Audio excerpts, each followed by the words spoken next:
Chai! Now wow, people wey supposed talk truth to power don't off mic. And if we talk, now 500,000 they go summer us, call them hate speech. But fear not, Maiyegun don't come. Him go torchlight every corner, nooks and cranny of all these bad people where they spoil our country.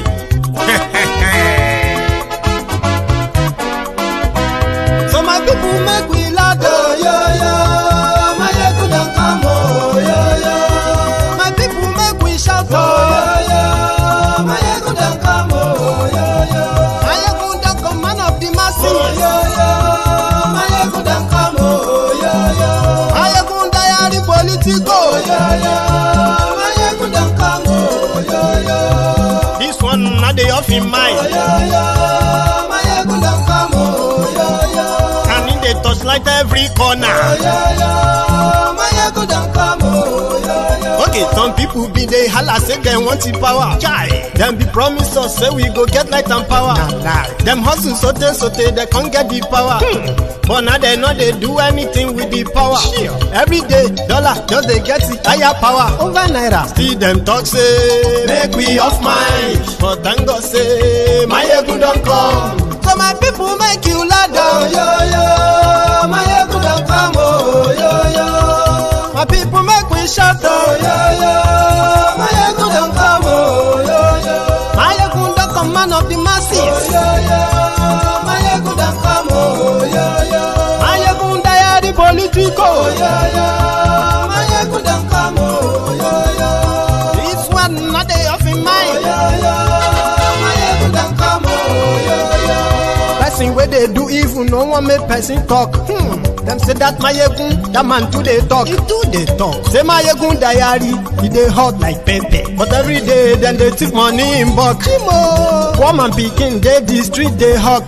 Still them talk say make we no talk. But thank God say Maiyegun don't come. So my people make you laugh, oh yo yo. Maiyegun don't come, oh yo yo.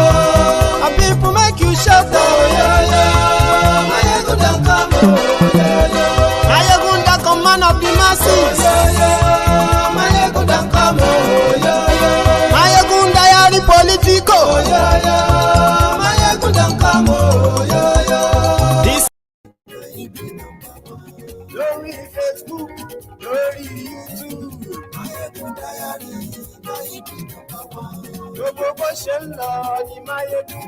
Good morning to you, good afternoon to you, and good evening to you from wherever you are watching from. This is Maiyegun Live.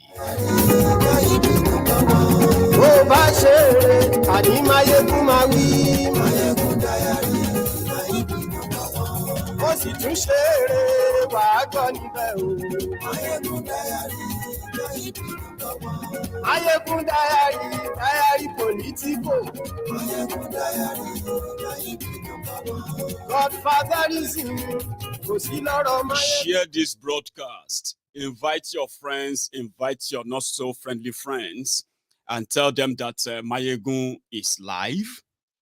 Most importantly, tag the Lagos Sabotage. Ordinarily, they are going to join, okay? But if you know any one of them that you think is yet to, you can tag them and call them on. So we want to talk about how Tinubu created Lagos in 6 days. And on the 7th day, he rests and other stories.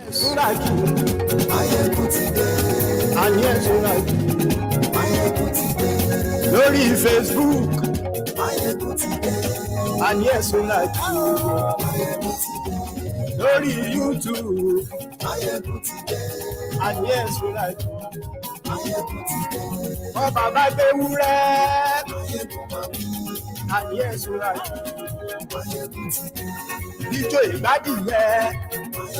I wish I'm using a colorful background so that you could see the real color of my suit. And yes, we like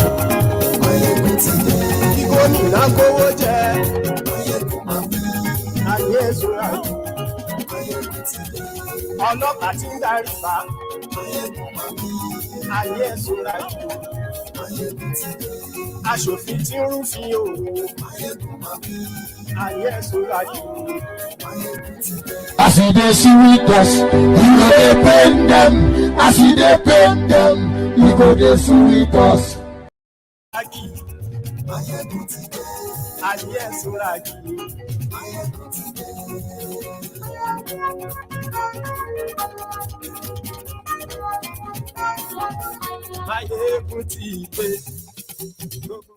Thank you very much. So, as I was preparing to join you this congregation tonight, then one hilarious video popped up on my timeline, and guess who popped up? Oshiomole. But we will come back to that, okay? That's where I'm actually willing to start from. But this message is actually to those who are like the Lagos Sabobaku and your clan. The general message, I don't know if you have noticed, if you are not from that clan or even if you are from the same clan, right? That the only message that they have to sell about Tinubu, if you are a Yoruba man, right? And you are not in any way interested in the garbage, in the trash called Tinubu, right? If you have noticed that when you see the Oshins, the cretins, the Agberos, educated and half educated and all that, yeah? The message they usually push is that Tinubu made a lot of people. That is, he somehow helped a lot of people. Apart from that, they have nothing else to say about him, for real. Now, when people started scrutinizing and fingering and asking questions, they said, well, he brought Fashola, that Isaleko, Barack Obama. He brought Ambode. And then when you now say, oh, yeah, that's true. Okay. Are those the success story? Oh, he brought Aregbe Mugbo. Okay. Any other ones? Oh, he brought that other one in Ekiti.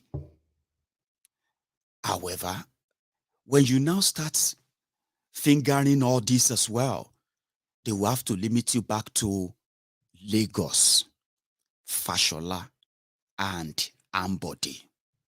Now, when you now tell them that, oh, that's fine, if that should be the good reasons, right, that those who hold him would rather use the lives of 200 million other people to pay him back, well, fair enough. Can we then agree that the same Tinubu also made Bokuwari, and Bokuwari destroyed, divided, and ruined Nigeria? Then that's where they begin to separate it, Abi. Now, when you now meet other people too, that will tell you, I am supporting because he's a Yoruba man. I mean, that is kind of so watery anyway, okay?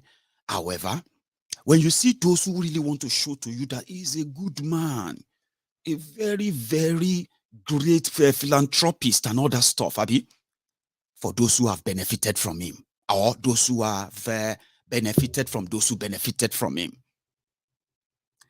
the actors in Nigeria too came out.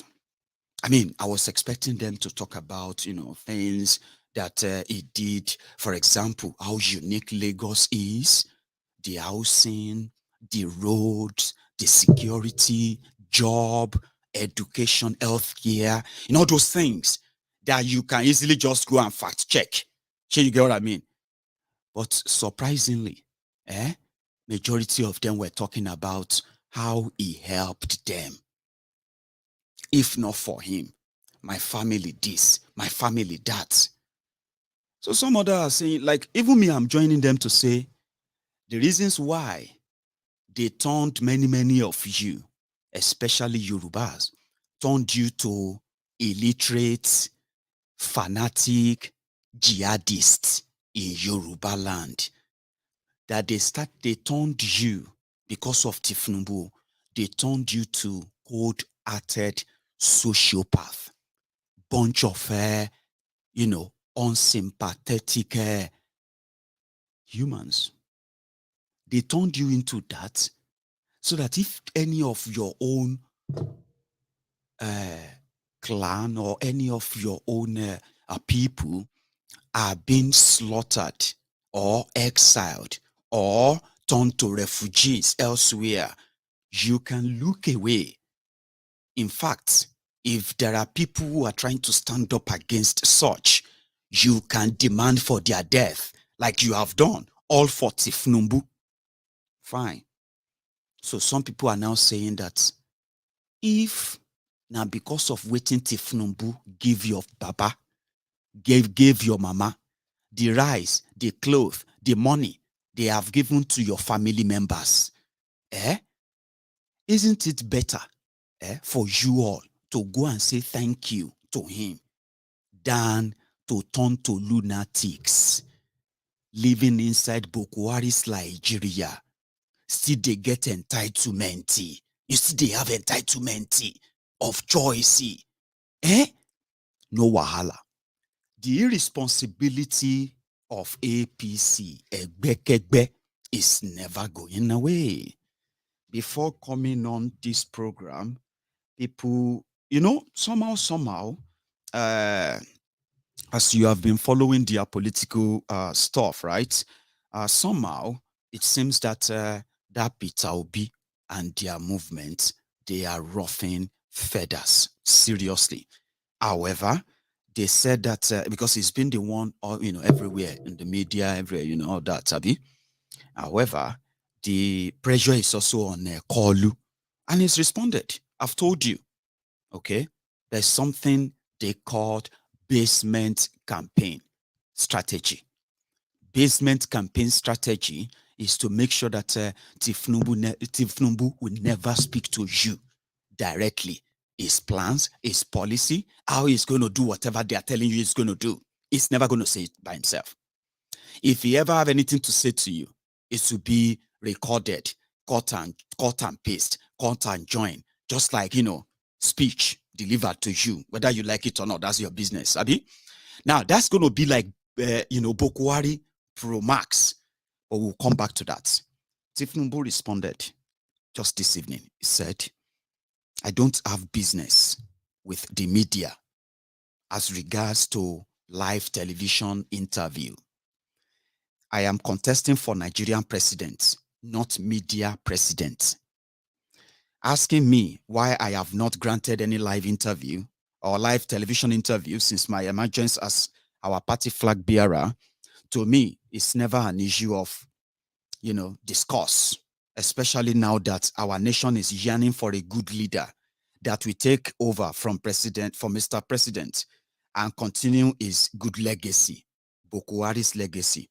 Nigeria is in need of a pragmatic leader with pragmatic knowledge and understanding of their needs, and that person is me. I am not going to Aso Villa to represent the Nigerian Broadcasting Corporation. Neither am I going there to represent the Nigerian journalists. Rather, I am going there to represent the people of Nigeria in the international community as their president. Is live television interview a guarantee to win or become Nigerian president? It is never a guarantee and will never be. I am not blah, blah, blah, blah, blah, blah, whatever, anyway. So just point blank, it's called basement campaign strategy. Now, the other part of that is this: buy whoever is buyable. Okay? So, in Nigeria today, electricity is like maybe just about 5%. Yes. Now, when you now want to have a place as a model or an example of what a failed country really looks like, after the federal government of Nigeria, okay, will make some of the policies that have rendered many millions of people poor, and every day they continue to fall into that trap of poverty. They have the resources, but they plunder them.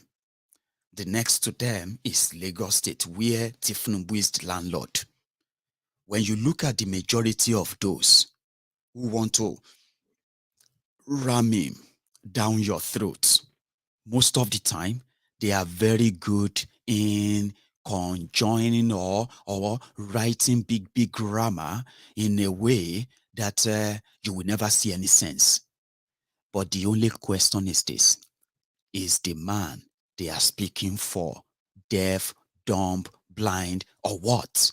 I mean, he is now media shy, they say. Abi? Anyway, just because they have successfully done that with Bokuwari, with the level of propaganda that they are capable of, they owe you no explanation. All they need to do is to build on the legacy of Bokuwari. What is legacy of Bokuwari? One of them is poverty. Nigeria became the poverty capital of the world just in 5 years. Millions, over 100 million Nigerians are living in what they call exponential poverty. Okay? However, this poverty exponential has also affected not just those who have been below the barrel before, including those who were floating before and now drowning. So many of them are small businesses, artists, actors, actresses. They have faced the hell in a country where they are not even seen. Now, Nigeria, a failed country, and then the richest state or the richest part of Nigeria is Lagos State. And today, even if you don't want to admit it, okay, Lagos State is a mega slum. Okay, how in this 2022 there is no government or public run or pipe borne water, drinkable water in any part of the 22 million people populated states 2022. So when they brag, right, it is all on emptiness. Okay, Lagos State generates averagely the one they declare, because the person collecting the tax for Lagos State is no other person than Tinubu. Facts. Now, they said that Lagos State generates at least 51 billion naira every month. That is how much they declared. Okay? But today, 23 years after democracy, there is no drinking water in Lagos State. No, nowhere. Today, 23 years after democracy, there is no standard medical facility or medical policy that covers the residents of Lagos State. None. 23 years after democracy. When you visit many of these institutions, schools, especially if you have to leave those centralized areas, I'm talking about the mainland, the highland, I'm talking about go back to the real people that make up Lagos there, you will be so sorry and say, is this also part of Lagos? Are these people part of Lagos? For example, there's a clip, 23 years after democracy. So if they are saying that it's coming to do something, or they are using a template, it is not that there is another place that is in any way even like better in another part of Nigeria, but resources that everyone have access to according to the dictates of the system, the fraudulent system called Nigerian system. Okay, with the resources they have access to, you will probably never imagine it that somewhere in that same Lagos state. You have, let me see if I still have that anyway. Give me a sec. There's a place in Ishawu, somewhere in Ikorodu. Yeah. Let's see. This is how we cross the road. This is how we cross the road. Yeah. What is the federal government doing over this? Over this is how we cross the road. Imagine where you have a lot of people living in this area. Imagine. God will save us from this. A road been under construction for over 4 good years. 4 good years. Now, that's just an example, okay? If you want to see Lagos, right, just start from K2, and from K2 down to Ikorodu, and then from there, find your way. I don't know if you're going to have to travel through Ijebu, then find your way to Ekpe. You know what I mean? Like, when you talk about development, when they tell you about what they have done, the same thing is everywhere. 23 years after democracy anyway. But these last 7 years, the economy of Nigeria got so ruined and destroyed, including the economy of the people of Yoruba land. Our border remains shut. Economic activities that are between the neighboring countries, like our own cousins across the border in Benin Republic and other places, they have restored them for years now. While so many of our people who are then back on the farm, like, you know, growing their own crops, food and all that, have been chased. Those who survived, those who didn't, have been killed in different communities around the same Yoruba land. Even though Tinubu, like I said, what they have made many of you cold-hearted buffoons, so to say, the Lagos Abobakus. Unfortunately, 7 years, that same 7 years, their security has failed. They have failed. Do you know within those 7 years, they have blamed just virtually everyone, everything, and just anything that they could blame, except themselves.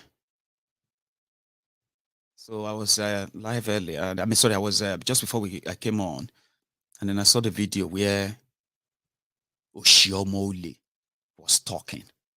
Yeah, Oshiomole, the disgraced APC Egbekegbe's chairman, is back.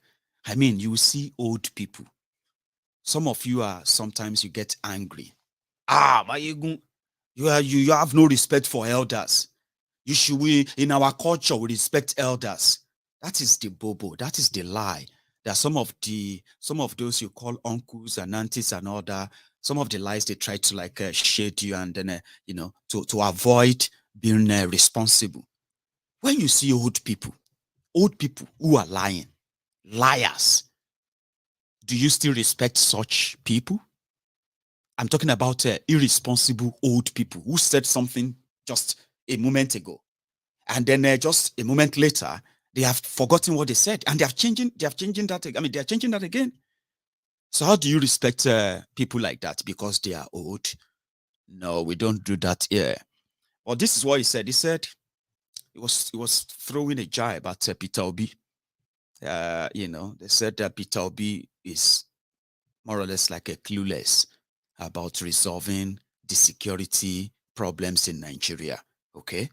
And it's true, he hasn't really said anything that you probably haven't imagined before when it comes to tackling the insecurity in Nigeria or northern Nigeria. That's part of the political correctness that I told you, that if those who indeed are standing up that they want to save Nigeria, if they are being honest, that is speaking exactly what the problems are, they would not be strong. I mean, they will not be contesting to save Nigeria. They will be campaigning to save you from what they have made Nigeria. And what does that mean? By asking you to exit the door, use the opportunity you have now and leave as soon as you can. If they are being honest, but they are not honest, that's why they will never be clean with their solutions on how to solve the security or whatever. However, the Oshiomole decided to throw in this lie, the usual one. He said that Peter Obi, no, I'm going to let him speak. Then I will speak after. Let's see if I see that clip. Oshiomole. That he left behind. Now, I think for those of you who are social media warriors, there are issues here that you need to speak to. Go to Google and look at the first 6 months of Governor Obiano's administration in Anambra State. What you will find in YouTube is a Governor Obiano using bulldozers to demolish houses of kidnappers and those who were involved in what they refer to as Bakassi boys or even Bakassi girls. Who was the governor where Bakassi developed in Anambra? And who solved the problem? So if a man couldn't fix a security challenge in his own state, which require courage, how can he convince you that he will fix security challenge all over Nigeria?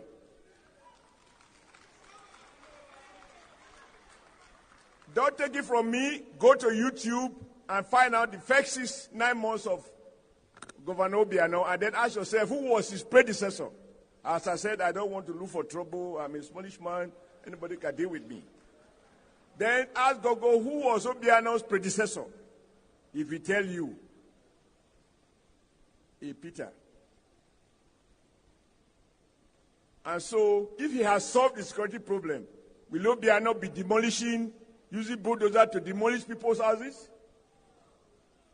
For houses of kidnappers, Bakassi boys and Bakassi girls, bandits? So when they say, I will fix Nigeria, did you fix your state?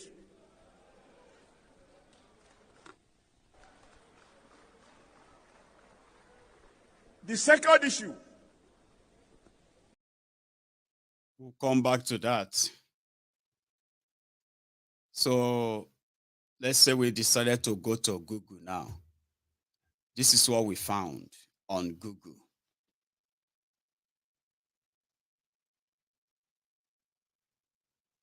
Yep. Right. So which means Oshiomole lied. Right? But it doesn't really matter in a case where it's going to get muddy. And I've said that many times, or sometimes these two can help in making you understand the people that are telling you to hang on. They are fixing Nigeria, or they want to fix Nigeria. So I said, if your family, they hold Tinubu, if you they hold him, doesn't mean that the entire Yoruba land is owing him. I don't owe him anything. Do you get that now? So if your family is owing him, if he's done something for your family, if they've given your father a job, if they, anything that you think is done for your family, you can go and thank him. That's what people are saying. Rather than using the entire Nigeria to say thank you. That's exactly what people have been saying after these clips came out, right? Now, we're talking earlier about the creation of Lagos State. When you meet the Lagos Abobakus, okay? Many of them who have probably never even been to Lagos. But it is what it is. It's Nigeria. Tinubu created Lagos, okay? And everywhere you see today in Lagos, all thanks to Almighty Creator Tinubu.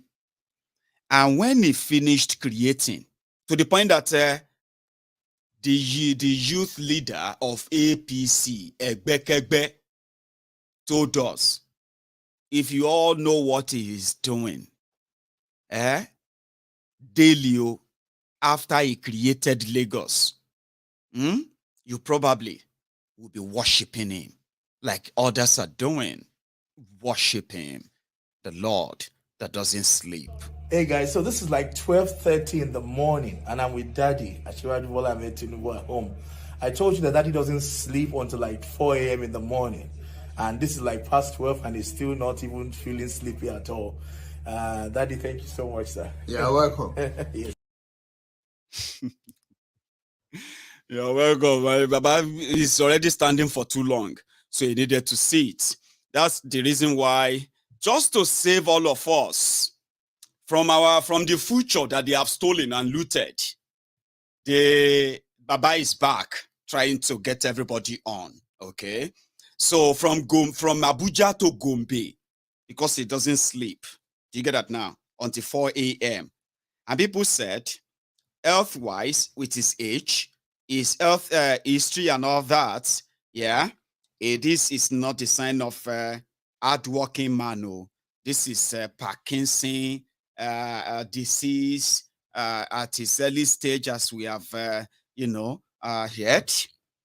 So go Abuja to Gombe. I heard that it's about 35 minutes flight on the plane.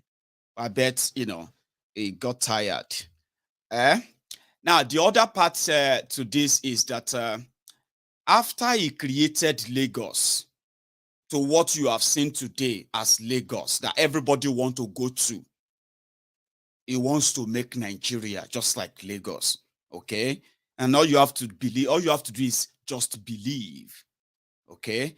And his own deputy, the Boko Haram sympathizer, Shitima himself came out and said, you may think he is tired.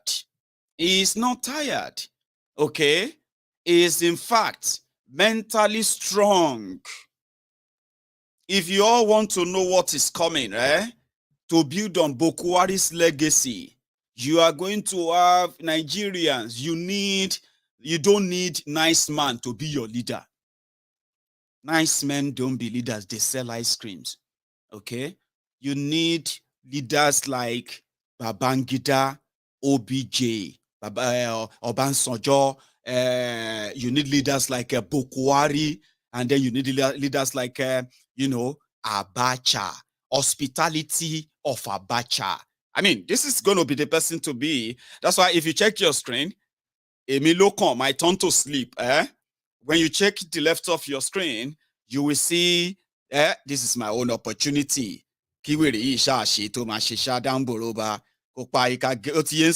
Now look at them. They are there. It is like, man, how it go be? Whatever it is, just pay attention. Now, Shitima said something that I possibly believe that you should hear from him before we go to the actors who are confessing why. Maybe they might have said something that I didn't pay attention to. The reasons why they are back in Tinubu, which is all right. So, has the work ethics and broad-mindedness of an Olusegun Obasanjo. We need a leader that has the adroitness, the situational pragmatism, and understanding of the Nigerian sociology, the Maradonic skills of an Ibrahim Babangida.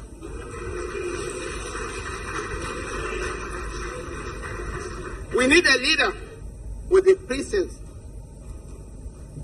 and sense of responsibility and commitment, and somebody who understands the national psyche and mood of the nation, Oban Abdul Salami Abu Bakr.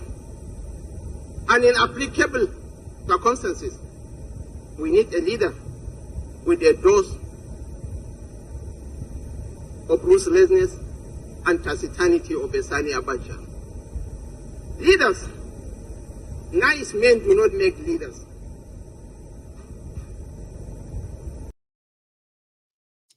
Sorry, I don't know if I heard that well. Ruthlessness and satanism of Abacha. Yeah? Did I hear that right? I don't know. That is a threat, oh. Normal, that's a threat, oh. If anybody tells you that you need a leader in what Nigeria has become today, in the characters that this Boko Haram sympathizer just explained there. Baba, normal for somebody like me, that's a threat.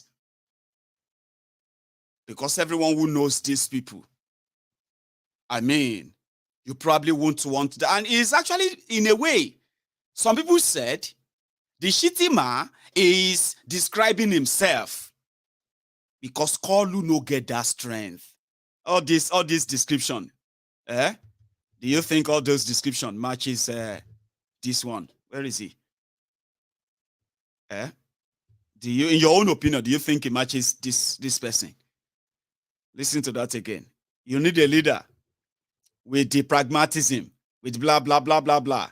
Abi? Of this or that. The work ethics and broad-mindedness of an Olusegun Obasanjo. We need a leader that has the adroitness, the situational pragmatism, and understanding of the Nigerian sociology, the Maradonic skills of an Ibrahim Babangida.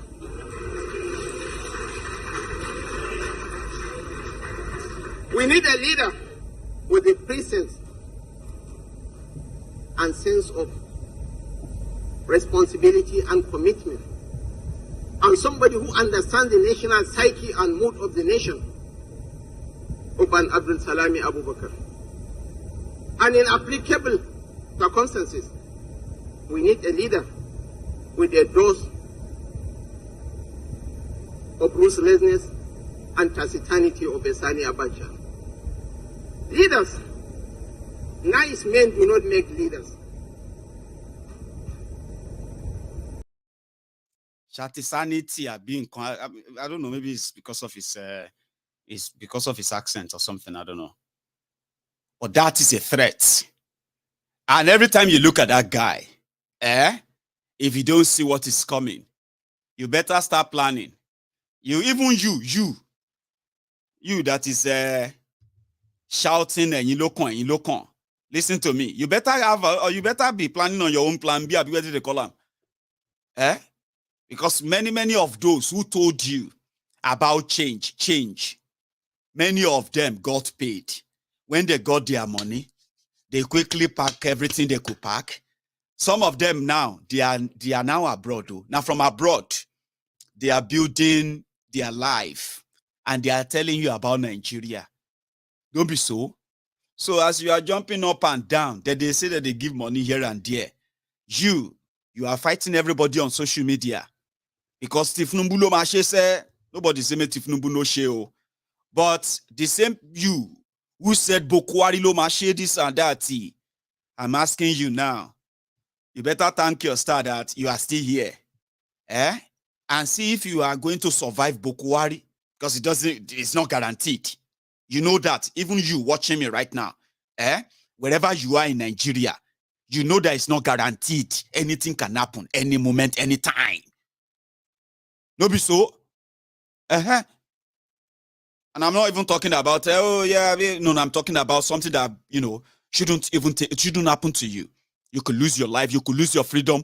Anything could happen. Your world could turn upside down overnight because of the same system. You know it. Abi, but you are still here today. I hope you have another plan. Because you may not be able to survive that of Tinubu. Look at this guy. He's an actor. His family lives in America. Then talk say me everybody go see Tinubu. Omo job too. Alpha. We won't go see Ashiwaju na Alpha. Omo Baba get there. He said, Omo Ashiwaju and Shetima. Baba na the two best striker. Even if you are in Nigeria and Shakpa no be your mate. You know say Shakpa no be anybody's mate, abi? So when Shakpa no be your mate, they can't say I'm a freebies deal. All you have to do is just come there, take picture, and you get interest. Baba got there, they talk about strikers. For people that will take Nigeria to the next level, you have this perfect. You see, when it is, if it is in football, they will say these are two perfect strikers. With their combination, I don't think there is any defense that can stand there. Sir, we the Nollywood from Hollywood to Yoruba wood, to Igbo wood. All these woods in Nigeria are here today, sir, to tell you that they are 100% behind you. All the wood, about 10 million be your mates. 10 million naira. How much is 10 million naira in pound sterling? That's a lot of money. 10 million naira per person. That is like, how much is that in pound sterling? If 10,000 pounds is 7.5 million naira, so 10 million naira should be somewhere around 13,000 pounds. Well, I mean, for that few seconds, in that Nigeria, Baba, even that your own biggest guy, they do biggest, everybody, they live that fake life. Majority, they live that fake life. Instagram life, Facebook life, this and other fake lives, They can offer you 13,000 pounds sterling. Baba, in that Elijah, that's why you see more. Even our own, this guy, you remember this guy? Zach. Be intimidated. We will not be distracted in any way. Never. We are committed. We are focused. And we are with you. We will be with you on this journey until the day you are pronounced.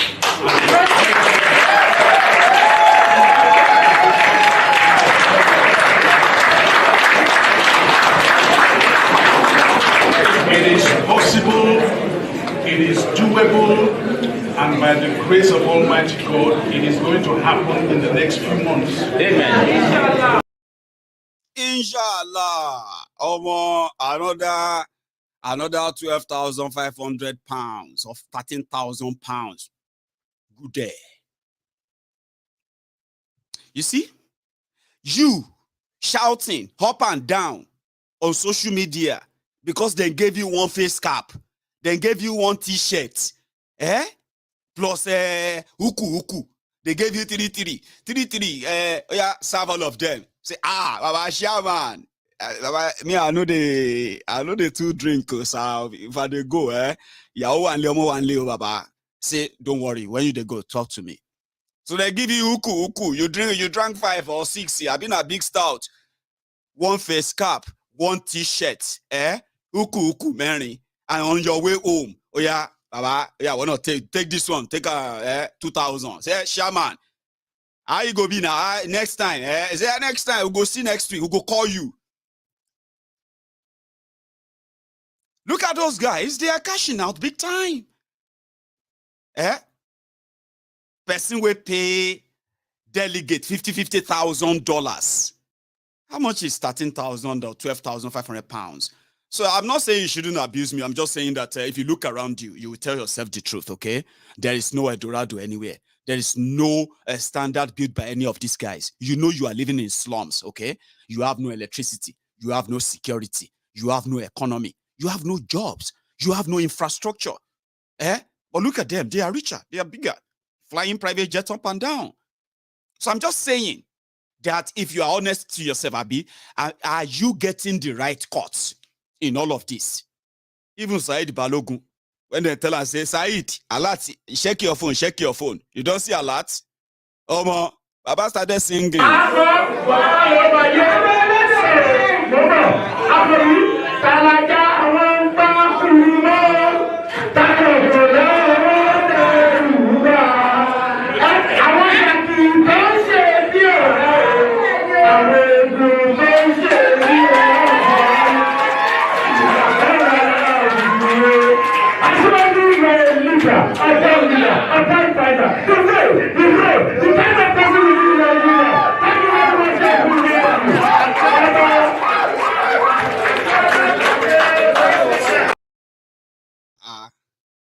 I'm asking you again. 10 million naira na your mates. So even you watching me right now on my PC, look at me, yeah? Somehow, majority of you, APC, PDP, you know, you are waiting for the election money. It is your season. I understand. But at the end of the day, you are the foot soldiers that help validate or renew your slavery licenses. I mean, your slavery licenses. That's what you do. And that's what they want you to do.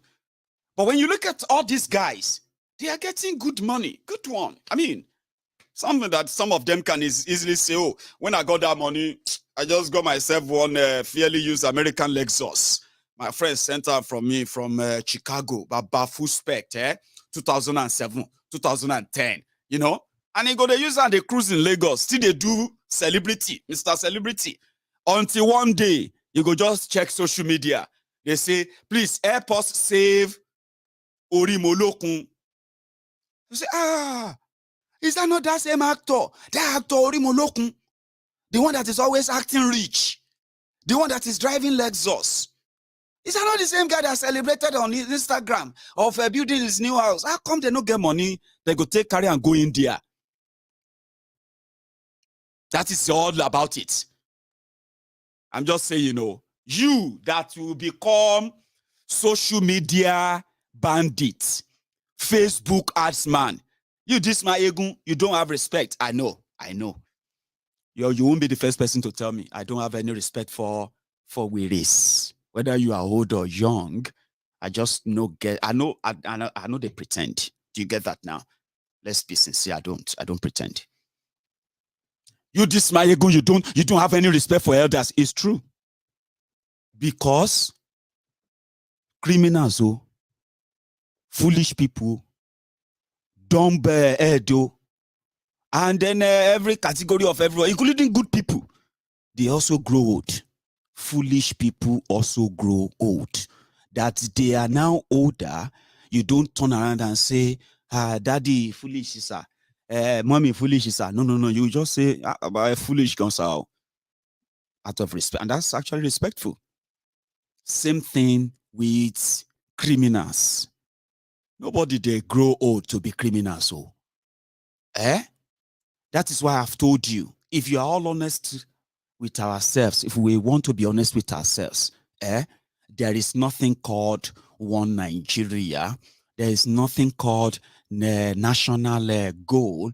What is your American dream? What is your British dream? What is your Canadian dream? What is your Nigeria dream? When you see an American, that's an American, I'm a makeup artist and I want to build a big studio. I want to be a makeup artist for the biggest act out there. I want to have a big garden, all of that stuff. And in America, as an American, that's a big dream I would love to live one day. So when they build eventually, maybe 10, 15 years later or 25 years later, that small little kid talking about building studio, this or that, she probably maybe not have built studio, maybe somehow working in that same line and doing fine, working with bigger, that stuff, right? If they ask you, what will be your Nigerian dream? What will be your Nigerian dream? There's no Nigerian dream other than everybody is waiting for their turn by turn, Nigeria Limited. If your friend is running to become a counselor, no be say you they wish and well. No be say you they wish and well because ain't go make any difference in your community. You they wish and well because somehow, among you, somebody go do all right. We go to pick up the bills. It no matter when they see the money. Is a counselor, of course. Is a politician, of course. In fact, it's in the good book of the chairman. When they write the budget, when they steal the money, when they collected taxes, when they share all these things. You know about that, Abby. You are waiting for your turn. My friend, my brother, my this or that, shut up your mouth. APC is the best because somebody is paying for your weekend or every evening free bottle, free food, free transportation, free this, free that some of you have clinged on to. No be say you really care. Here you get. They say, boy, they don't appoint uncle as minister. Say, money don't come. Immediately from your village. They don't turn them to golden son of your village. They don't turn them to shift, quickly give and shift and sit title. And at the end of this, started making demand. Now somebody, whether they pay 1 million naira, they will be demanding. He started funding them. He started giving them money and all of that. So if anybody tell you about Nigerian dream, can't they speak grammar? We need to have a united. Is a lie. United to still new. united to loot new, united to plunder. Take your chance and do whatever you can. The worst you do, the worst you can do is better you will get away. If you commit genocide, Baba, in fact, you can be a president. There's nothing like Nigerian dream. Don't let anybody lie to your children. You don't lie to your children too. Do you get what I mean? So everybody they call it. So if you see them jumping up and down, we want to save Nigeria, we want to rescue Nigeria, is a lie. Do you get that now? Now we'll go to the next one. The people that want to make a country work, the first thing they do, talking of insecurity, for example, and then the destruction that brought about, it affects everyone, okay? Insecurity in Nigeria, which is a state-sponsored insecurity. The reason why I said it is state-sponsored insecurity is that for those who have been in the net of the Nigerian government, for example, if Nigerian government wants you, my brother, mo will leave joke aside though. Even if na deaf and dumb be the president, even if na person we don't get dementia, get anything, we say you don't even know where in they be the president. If they agree that they want you, if you are in Nigeria, if you are living under the ground, they will find you. Latest, 48 hours. I don't know how they do it too. Ask those who felt like as much as the technology allow us to get connected to a lot of people all over the world, the same technology is also leaving what is called digital footprint that can allow this state, this government to track you, track your costs, track your messages, track your bank, track your everything that you would never believe they could. And that's how powerful they are. So in Nigeria, even journalists, they are unraveling secrets, secrets that are supposed to be top secrets, that the first people that should break them after they must have used those secrets to apprehend those who are plotting and planning against the people of Nigeria. If they were indeed interested in you, they have the capacity, to get every person that gets into Nigeria legally or illegally anytime they want. But you know what they do? They rather use that instrument to spy on you. Why? Because they know that they are failing. And the only way to remain in that power or that system to remain as it is, which is beyond anybody who is your president, by the way, right, is to ensure that all of you are never in any way have the capacity to have a united front to challenge that system. When they are unable to break your sort of a bond that is formed against the government, they can track everyone that they see as ringleader. They can intimidate, threaten, they can even kill those who are putting that up because they can spy on you as whenever they want. That is true. And I'm just saying it now, right? For those who know that before, that is the power of government. If you are not in Nigeria, if they want you by force, from any part of the world, they will get you. Just like that. Except if you actually have other backers, right? I'm talking about backers who are indeed ready to keep you mobile. When I say backers, they are those who are going to constantly keep you on the move because they will know that those requesting for you, they have the capacity to get you anytime.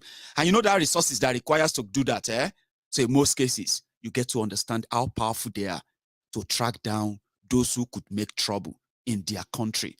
But you know, alas, the government of Nigeria is behind every sort of criminality you see in Nigeria today. Why? They have a plan not to actually punish, or let me say, they have a plan of categorizing crimes based on their own choosing. In most cases, based on a tribal, connection. The Fulani terrorists, the Hausa Kanuri terrorists, who are part of the ISWAP, the part of Boko Haram, and then all that in up north, right? Whatever happens, whatever they do, Every now and then, they celebrate the fact that one way or the other, those who run out of food in their different enclaves in northern Nigeria, right? They come out of all those enclaves and only to say they have surrendered. All the crimes committed, right? Forgone, just like that, right? So crime in Nigeria is what they want it to be. That's it in a nutshell. But one sad thing that we should always remember is that, and we should never forget, no matter what description they give to it, Nigerian government is perpetuating genocide in eastern Nigeria. Imo State is the headquarters, the door that APC, Egbekegbe, and the jihadists who have managed to take the control of, the control of a government in Nigeria, they have continued to wage that ethnic cleansing genocidal war again in eastern Nigeria. Or how do you describe this? The government of Nigeria, the soldiers sent to Olu in Imo State, right? I want to believe that should have been based on intel that says, oh, there are armed people in those communities. So that intel would also probably have told them this area is also a civilian community. There must have been rule of engagement. In most cases, I want to believe that when you are dealing with internal insecurity or whatever it is, right? Civilians, Nigerians, they are supposed to be, right? They are supposed to be protected first. But that is not right. Not when the government of Nigeria, in collaboration with the eastern governors of Nigeria, are those behind the war itself. So to them, all is fear in war. And this is what they have done in Olu. While many of you were probably ruminating over what your week was all about, how your weekend was going to be, and at the same time, how you're going to plan for the new week. Last night, the people of Olu, in Olu local government area, right? The innocent, armless people in their different abode, they woke up to the gunfire from the Nigerian soldiers. They were not just shooting, they were burning their properties, right? Nearly 80 houses were burned down by the Nigerian soldiers. One person was killed. Guess what? They were looking for unknown gunmen. Not because they were being shot at in that place. No. It was a coordinated ethnic cleansing. They are telling you to ignore this. They are playing ethnic war with that, or ethnic politics with that. People's lives are being snuffed out every day by this state-sponsored terrorism, right? Now, for the people who captured the entrance, let me see this clip. One second. That's like the aftermath, okay? I have a clip that, let me see. Dark and poor pictures. So, sorry. There is one.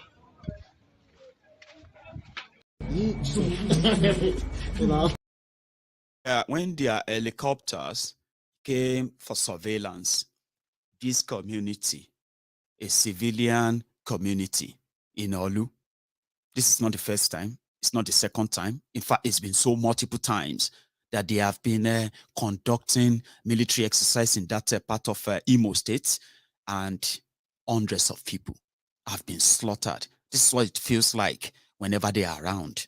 For a sec.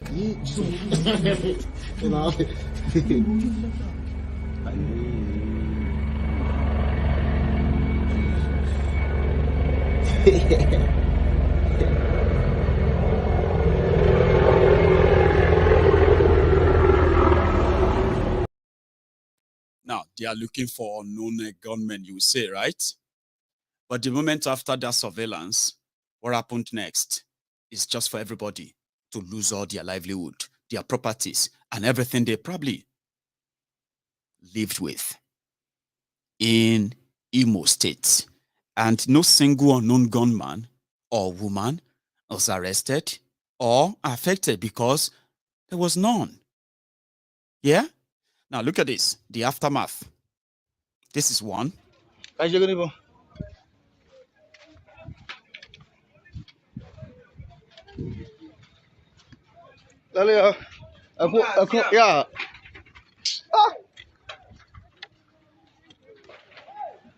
Fuck up. Don't juice. Never pick on juice.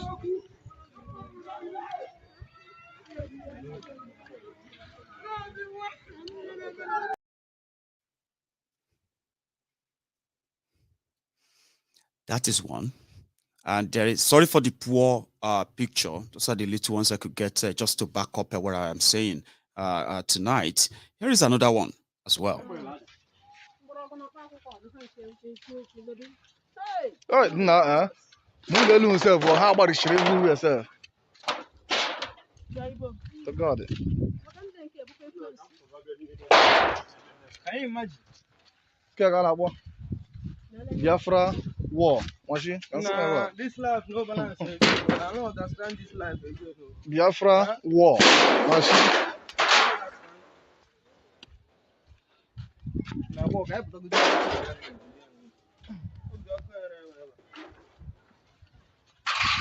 Oh, lo. Get go more money here. Get go more money here. Get go more money here. Oh, she goes here. Hey!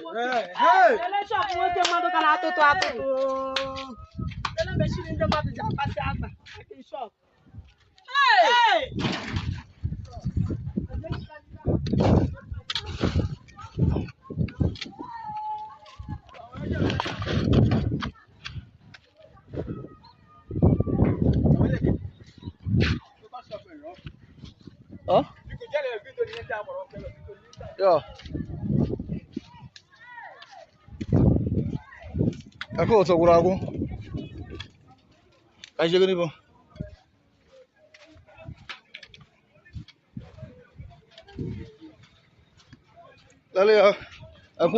Yeah.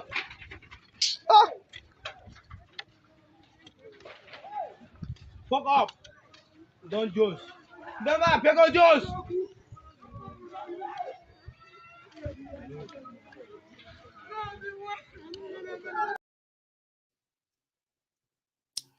So, if you are not an Igbo man and you are not living in Igbo land, any of those states, yeah, I actually want to advise you, okay, to sometimes calm down when you see the Igbos or the Biafrans, okay, when they react so badly on social media, somehow the way you see many of them.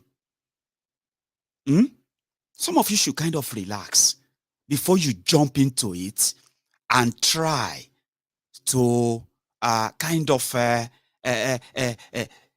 downplay what they went through and what they are actually going through in that Nigeria today that even some of you would admit to as non-Igbos. When you see them charge at you, yeah, shut up, yeah, man. Sometimes I think you can sometimes, before you pick up that phone to respond in a like manner, I would say you should sometimes take a mellow. That's what I do.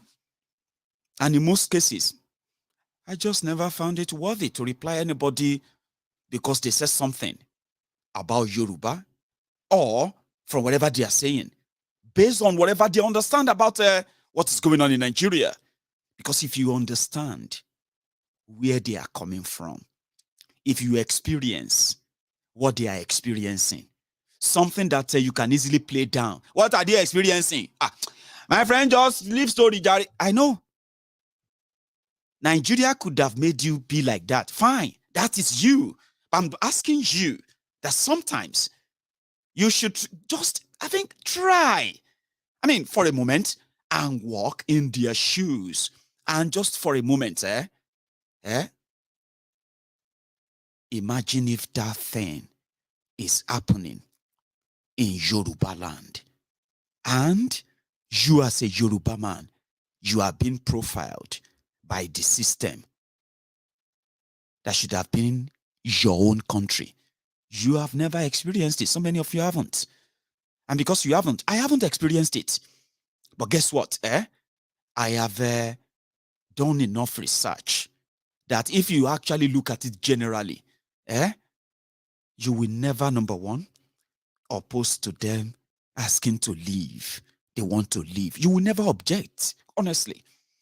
If you understand the system enough and how it is set up enough to be like the way it is, including the biases they have planted in many, many of you non-Igbo Nigerians, unwritten condition that you must lose your mind, you must be so scared, you must be full of rage, vile, and hate. If they ever mention it to you, Igbo president in Nigeria, you don't know why. Many of you don't know why. Okay, you are non-Igbo. But the way Nigeria indoctrinated us, thank God for some of us who have managed to overcome the indoctrination and the lies. Kind of unnoticed. It is there. You are to be scared. I mean, you could do a business with an Igbo man. Hausa man, they do business with Igbo. Igbo, they do business with Yoruba. Yoruba, they marry Hausa. Hausa, they marry Yoruba. You Igbos, they marry Yoruba. Yorubas, all that stuff, they go on. But despite all of that, the moment the alarm bell rings, it will shock you that even your own non-Igbo wife or husband will tell you, sorry dear, I'm a Yoruba man. You are supposed to be a Yoruba man. It is there. If you have overcome it, I pray for you tonight, you shall never go back into that kind of feeling. It is horrible. It is vile. It is inhuman. It is mostly sociopathic. Sociopathic in the sense that you would have to grow cold. Your education won't matter. Your exposure won't matter. Your status won't matter. The only thing that matters to you at that point is what Nigeria has managed to engrave in you, even without telling you. An Igbo man, president. Me, I don't believe in that. But everything else is fine. Abi? I am just saying it to you now. When you see them react the way they react, I just want you to take a moment before you respond and think about all I have said. Because as Showore, my brother, will say, Gbogbo wa la lọ́wọ́ ń bẹ, gbogbo wa la lọ́wọ́ ń bẹ, bí Nàìjíríà ṣe bàjẹ́, gbogbo wa la lọ́wọ́ ń bẹ, ọkùnrin mà lọ́wọ́ ń bẹ, obìnrin náà lọ́wọ́ ń bẹ, bí Nàìjíríà ṣe dàrú, gbogbo wa la lọ́wọ́ ń bẹ, which simply means directly, indirectly, covertly, overtly, and every lily that you can think of, you would see one way or the other, one time or the other, you have been caught in that bracket of what we are living, that created what we are now living today. Thank you very much, my people, for the charts and then for the subscription as well. Thank you. If this is your first time of joining us, please, you can still stay back and be part of us the next time. But what I'm trying to say here is this.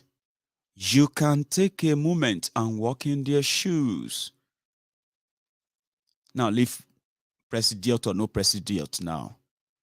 The same thing is applicable to many of you now who are non-northerners too. Because Nigeria, they have built, many of you have lost what is called human sympathy, empathy, simple courtesy that says that, I mean, you know, you should never even feel like you should rejoice when other people are hurting. But in Nigeria, everybody is waiting for somebody to fall they can trample upon, and then they can get to wherever they believe they needed to get to. It's pretty much like dog eats dog. And therefore, your leaders, your followers, human feelings are dead. When they kill people in northern Nigeria, I am here. Breaking news. They have kidnapped so and so people. Well, Maiyegun, you don't get anything where you want to talk about tonight, ni? You see, these people killing themselves in northern Nigeria is family business. It's family business. So it's none of our business. Yeah, let's talk about Yoruba nation, Jare Maiyegun. You see, but you will never admit that somehow, the failure of Nigeria, maybe you have admitted or maybe you don't, the failure of Nigeria contributed to many of us asking today that if our future really matters to us, if the future of our children really matters to us, then we must begin to act now by ensuring that they are not part of this bleak future that the corrupt Nigeria system is building. Let us go our separate ways. If Nigeria is not failing, this won't be popular. You know that. If Nigeria is not failing, after the genocidal war of 1967 to 1970, if there has been unity, if there has been a national dream genuinely, whereby everybody actually experience equality, that it should be, respect everyone's boundary as it should be. If all of that has been in place after that war, and there is no other tribal cold war that we are witnessing today, do you really think the advocacy, the campaigns, and mobilization for Biafra will become this strong? Do you think so? It is the failure of Nigeria, my brothers and sisters. The failures of Nigeria pushed all of us to say, we want this, we want out, and there and that. But the humanity in us, which Nigeria continues to destroy and kill every now and then, can actually still be kept alive if you can manage to remember that you are still human. You see, that coldness that come over many of you, especially as typical Nigerians, as you are dealing with yourselves today. Because you see, me, I am in the middle. And sometimes I am your therapist. Your therapist in the sense that when every one of you who has been battered by your leaders in Nigeria, their policies, the economy, the situation, sometimes this is where you come to relieve your frustration. This is where you come to relieve your anger. This is where you come to relieve your ignorance. This is where you come to relieve your hate and every other thing.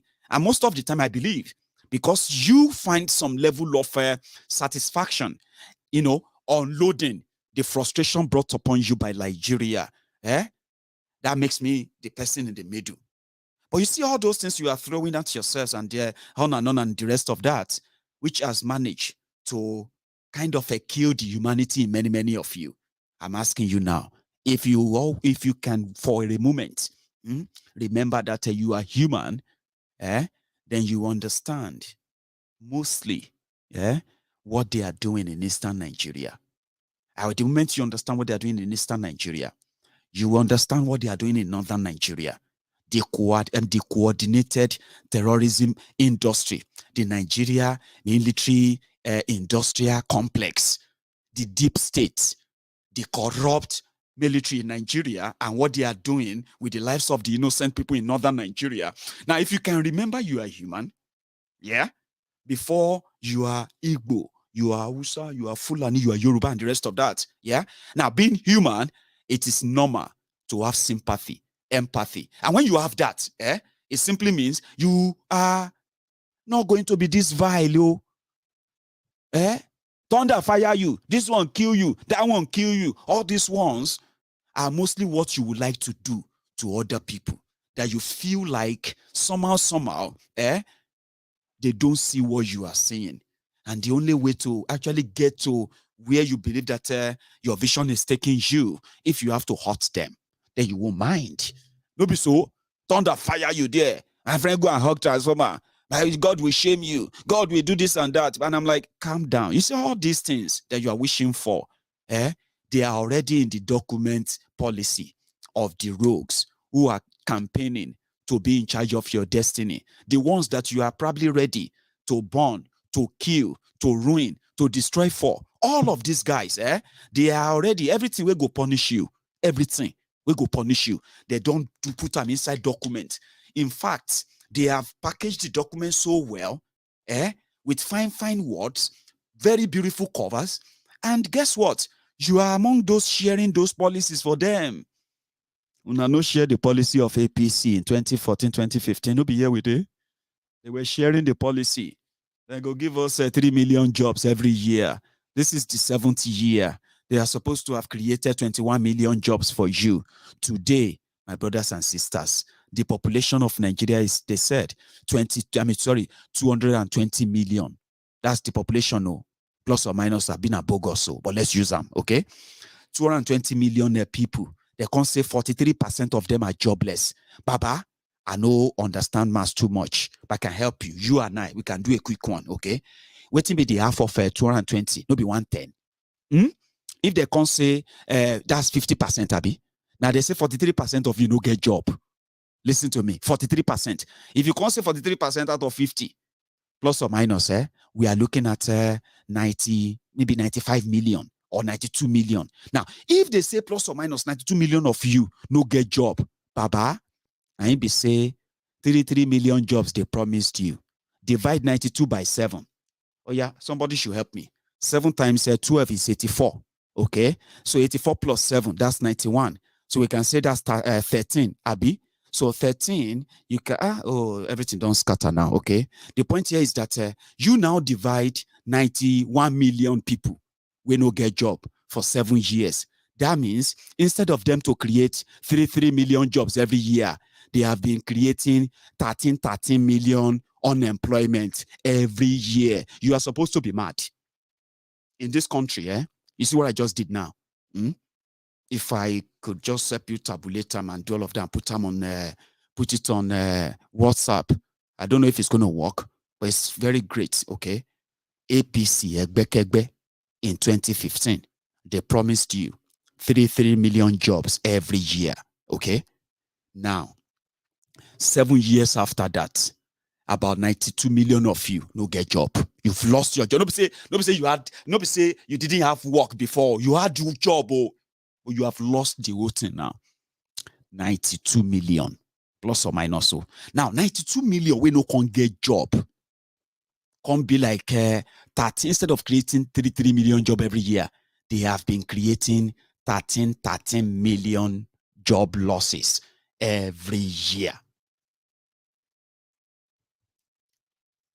So that is affecting you. So you don't need to like me, okay? I'm just giving you something that you probably never think about, okay? Maybe you should start thinking now. If you are still using your brain, okay? Because as I hear now, as it be, cassava gari agbado ewa.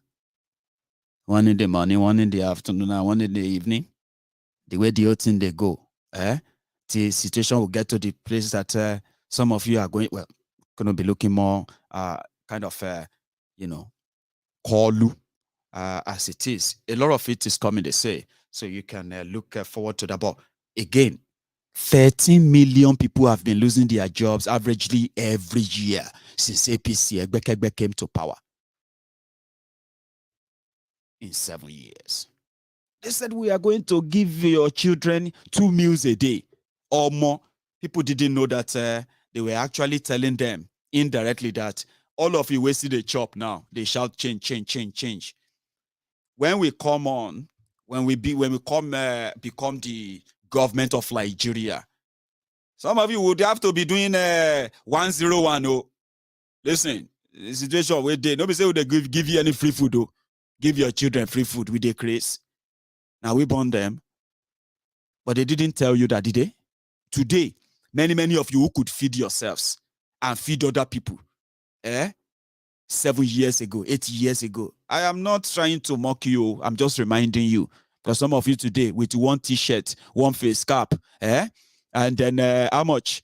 2,000 naira. You are everywhere, running mad. Anybody don't buy anything? To recap, face cap. I'm just saying, you know.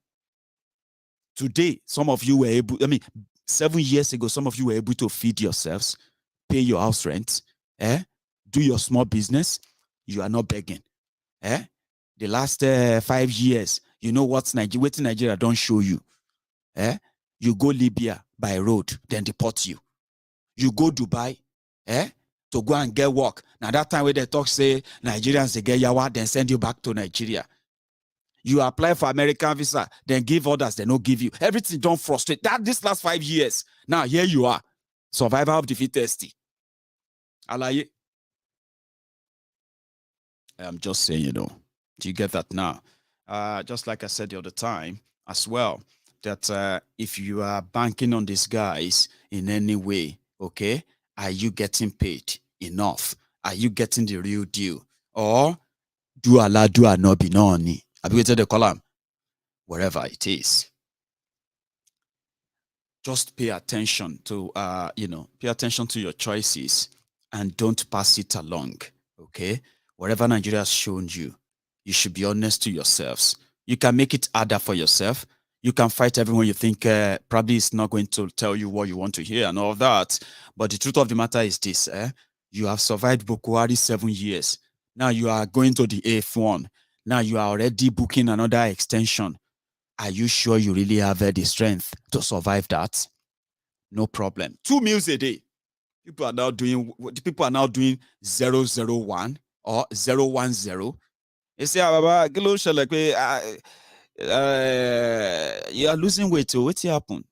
No, we are doing some biri fasting in our church.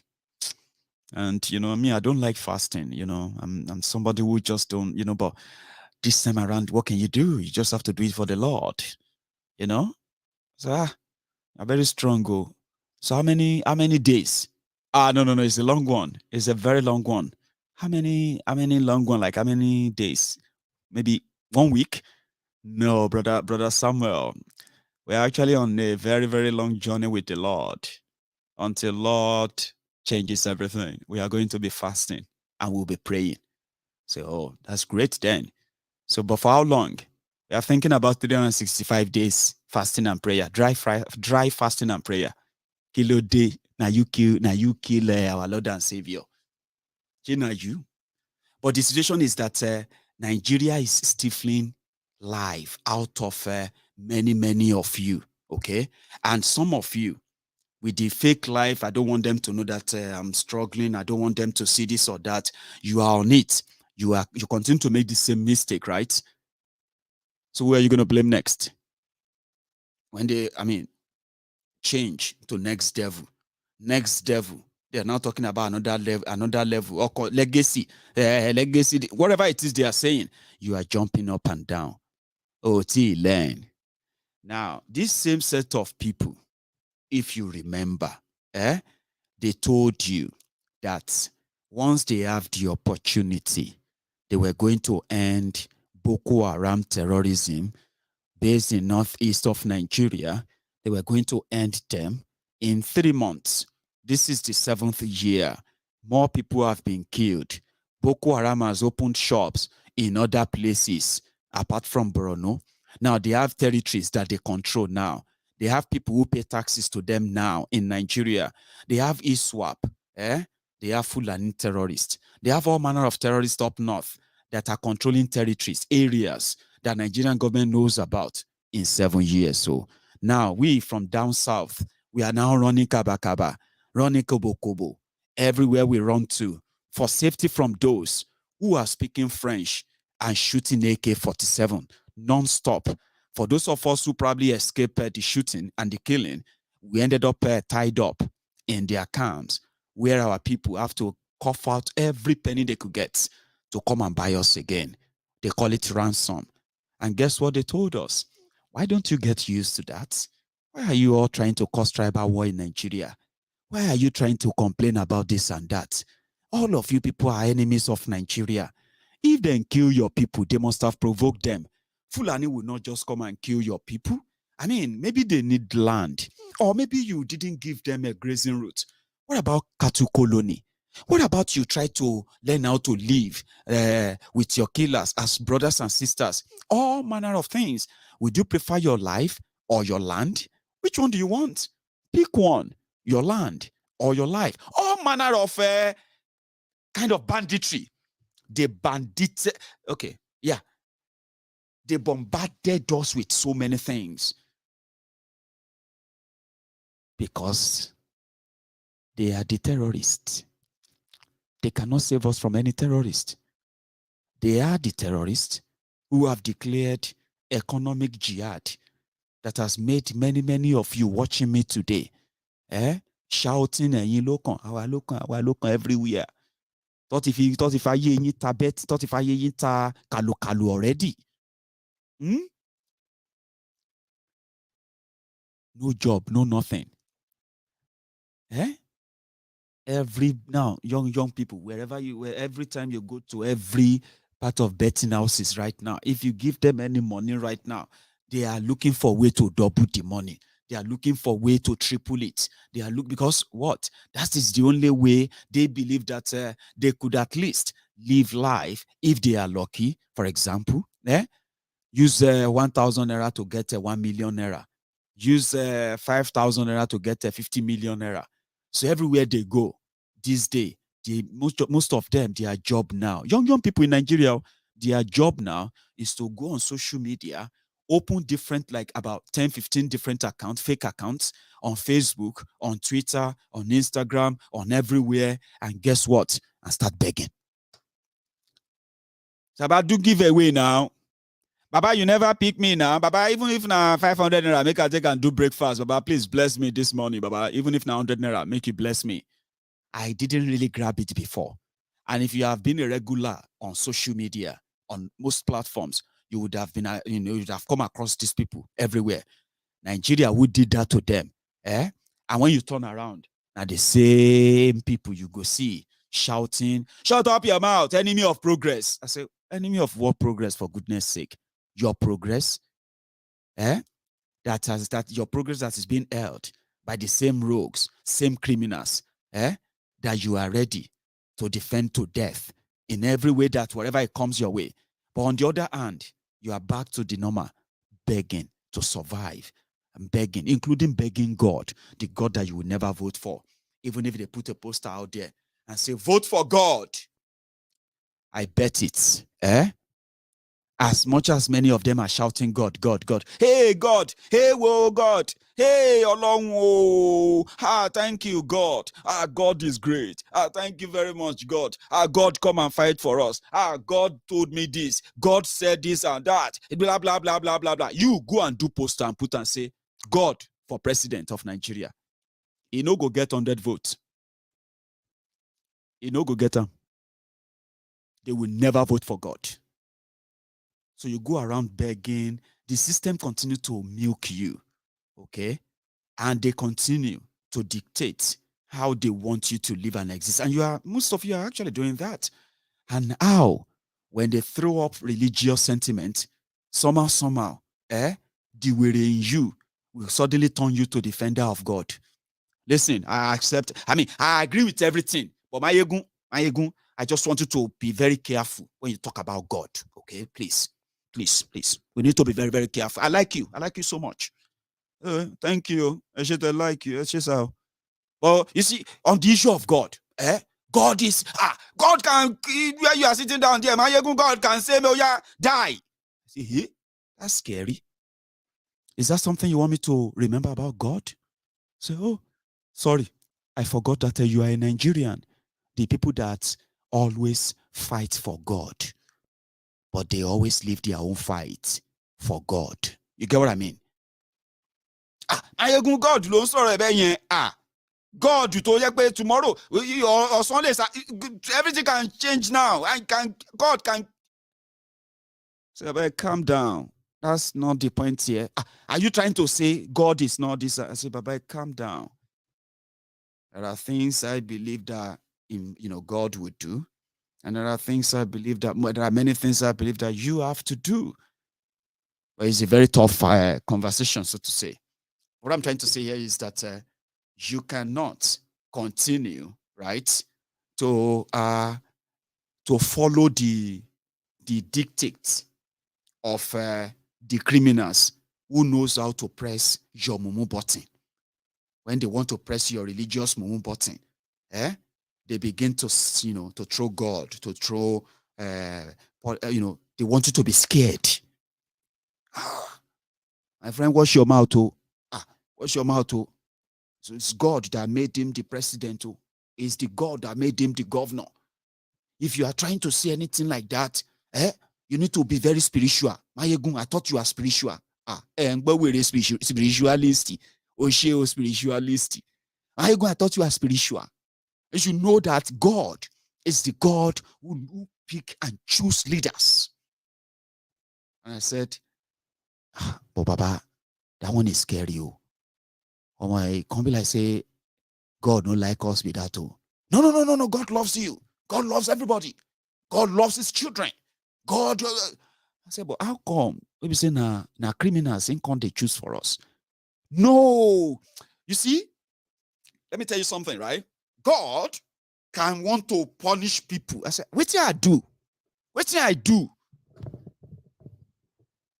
What did I do where I deserve the life of slavery, to be pushed around as a second-class citizen, to be pushed around without any kind of state support in any way, that you can say, my system will support me anywhere where I go. I am this.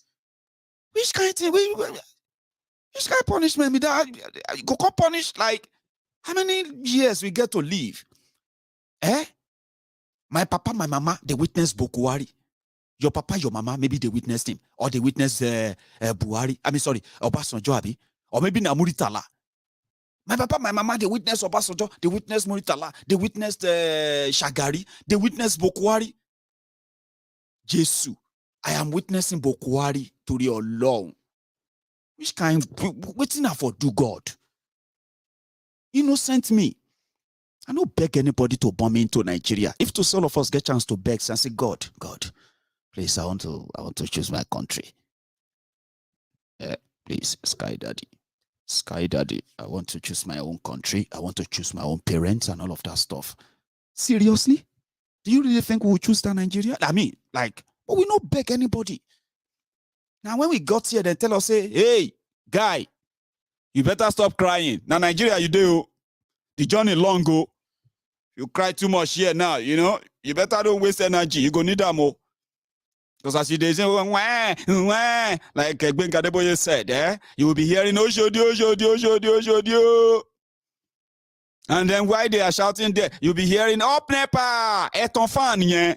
Kategundi efeso mo yen lara. You go know say you don't land. Now then you go know where you are. Then from that moment, your destiny, your future, your life, is going to be put together in piece by piece by piece. But do you know, rather than the Nigerian system to put your life together in piece by piece, right? Nigerian system continue to replace every piece in you by what they want you to become, and which many people are today. People like me are called rebels. They say, Maiyegun, wash your mouth. Let us wash our mouth, okay? I mean, let's be very careful, okay? My brother, I know what I'm talking about. We need to be very see, we need to be careful. I did my research. I know what I'm talking about. This thing is spiritual. Baba ki lo de tori Ọlọ́run. Ṣé Naija ló yin yín lórí báyìí ni àbí ẹ̀yin lẹ́kàn mọ́mọ́ ya wèrè ni? But whichever way, normal. Because even you know if you explain now, but all of them now bobo. Now waiting they want to say, Omo, don't worry. everybody will everybody jari. You said pretend, Maiyegun pretend. Say, but I don't like to pretend. If you don't like to pretend, nobody will like you for you. Pretend. Just, play along. Say, but I don't feel cool playing along. I go David that too. Isn't it? So every one of us knows where we are in any way involved. And then when what do you call it? Whenever the consequences of all these choices are up, we should never forget the fact that sometimes we are always emotionally ready to be manipulated all by ourselves. Here you get. Some of us will be say to mentally manipulate us. It go tough small, because even if you do them right there where we did, the moment you stop talking, we'll begin to kind of psychoanalyze everything you have said, and from that moment you'll be like, oh no, that one I will. I know they believe that nonsense. Do you get that? Some of us are like that. They may throw in what is it called, tribal this or that. Doesn't mean that they love their tribes that they come from. Look at all of them.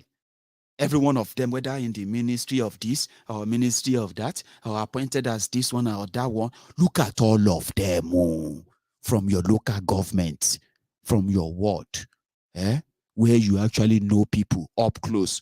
And say, Honorable Timmy Priye, Alpha, waiting there. We don't see you for joints for area last week. Waiting happen, and we don't see your hand. Say, no worry, guys. I go show today. I go Abuja. We go do commission. We go do Congress. You go do Honorable. Which time you go show up because Congress. With this one, when they talk to the share dollar. You see them, they are part of everything that is rotten there. I'm using that as an example of those who are closer to you, the people you see all the time, that you probably don't think what all of you are doing there is contributing to the life you are living there and the life other people are living around you too. And it is not different from what you are doing right there. It's not different from what they are doing in Abuja, the highest place. Same thing they are doing in all those offices that are, depends on the category. And you, same way you do Thanksgiving, say they let your brother as Speaker of local government council, House of Assembly, they call them local council. They appointed your brother as the speaker. Abi leader. No, not leader. Leader that they use for local government. Oh, they elected my brother as the speaker of a state assembly. You know the road to how he became that speaker. You know whose allegiance. The allegiance is pledging to who. Abi, you know all of that. The Thanksgiving all of you are doing is to make sure that now your time don't come. Egbon don't become speaker. You don't tell I won't go into business of oil. I've been thinking how to become a person where we get a petrol station, and suddenly, the money for petrol station, the money for shopping mall, the money for that your own complex from your Egbon as speaker, Honorable, it has to come from anywhere, wherever it's going to come from. Okay, do you? You don't. Now that's the system they have replicated. So when they now said, he's a Yoruba man. They say, no, Yoruba people, I don't like your Denier or De Namumu. Namumu, they go out there, they fight tribal, this, tribal, that. Because that's the only thing you can actually do anyway. Okay? You can't really discuss any real conversation politically without talking about the fraudulent 1999 constitution that brought about this division in the first place. You can't have a reasonable conversation, call it political conversation, and ignore the foundation of all these rucos. No. You are lying to yourselves. Do you get that now? So, and if you look around you, everybody from your tribe, everyone from your ethnic nationality, everyone from your religion, from your church, people from your mosque, Moshalashi, the imam from your Imam League, people from your elite circle, and every one of them, they are all connected in what you are living today as Nigeria. Okay? And indeed, they know they deal as tribe, they know they deal as religious, this or that. They just deal based on sharing formula. Whatever they give you, take them for now. Fight for more. If you get more later. And if you are not careful, the little one will then give you, they will take them too. Is this the survival of the fittest over your own common patrimony, your own commonwealth. Yes. Now, if you see through that, when they throw up tribal this, throw up ethnic that, throw up religious this, God that, you are just going to stay back and say, Emma Shoshin, Teba Shoshin, Ton, Chengbo, Teba Shori Bruku, Ton, Soro. Igbo versus this, Yoruba versus that. Yeah. When you are done with your weary and your Orishirishi, right? We'll go have a conversation. No kuna still do as you want to do. You know, go get yourself involved and begin to run a kitty kata. You won't prove to them, I'm a Yoruba man, I don't take nonsense. On social media, where they talk say 60 million people came out there, mental problem. 60 million Nigerians get mental problem. You can't go social media. They do, I'm going to prove to them I'm a Yoruba man. I'm going to teach this Igbo. I'm going to prove to them I'm an Igbo man. Let me tell you yours. You go just run. You may run mad, or you may already run mad. Told you mental health here. Told you take care of your mental health here. Nigerian situation and their development and everything they are doing there in a way, and Nigerians themselves, you must understand who they are, who you are, before you delve into it. But not be everybody they think I'm all. I am saying this to you today because, yes, we know how divided Nigeria has become. And as you are watching this video, the final one where I want to talk, many of you who are going everywhere, we want we register our PVC. I am not trying to demoralize, motivate, inspire, then demoralize. I think that's the word we are going to use. I'm not trying to demoralize you. I'm trying to call your attention to those who are already demobilizing you. I think we can use demobilization too, because movement is about moving. And the way Obi movement, they move, Baba, they move with this kind tsunami kind of move. Anything where they road, they just say carry on. Carry on like that. Like everything like, and it's building serious concern. So they have decided to do what they do best. You have seen what they are doing in Imo with your voters register, Abi. You have heard that among all of you who have rushed to go and get your PVC register and all of that, they have removed nearly, nearly 18 million. No, sorry, I think nearly 1.8 million or thereabout of you. Maybe 2 million. They have removed like 2 million. They say the registration gets K-leg. Something, no, but you have no idea. Now they move.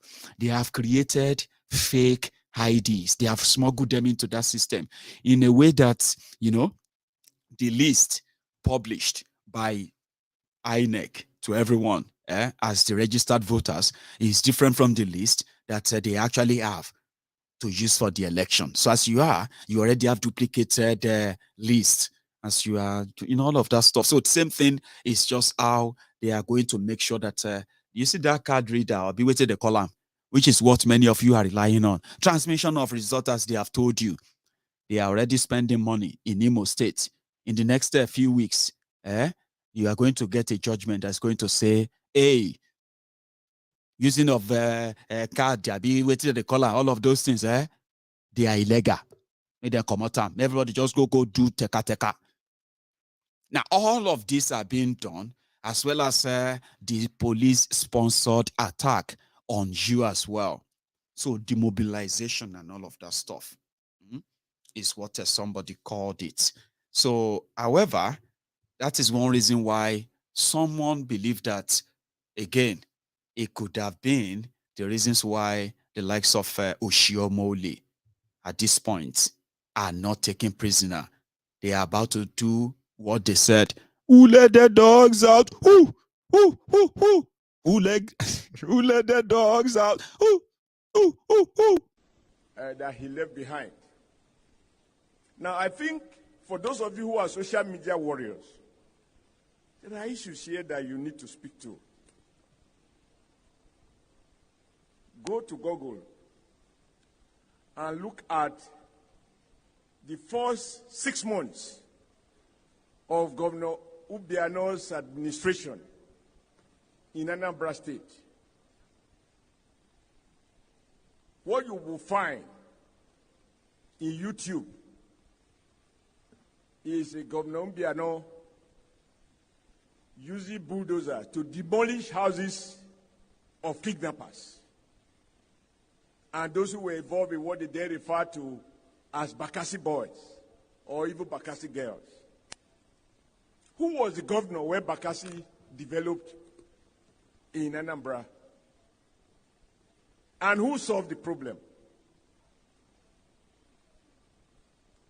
So if a man couldn't fix a security challenge in his own state, which require courage, how can he convince you that he will fix security challenge all over Nigeria?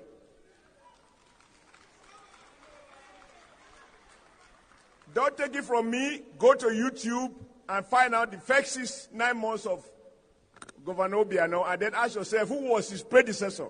As I said, I don't want to look for trouble. I'm a smallish man. Anybody can deal with me. Then ask Gogo, who was Obiano's predecessor? If he tell you, Peter.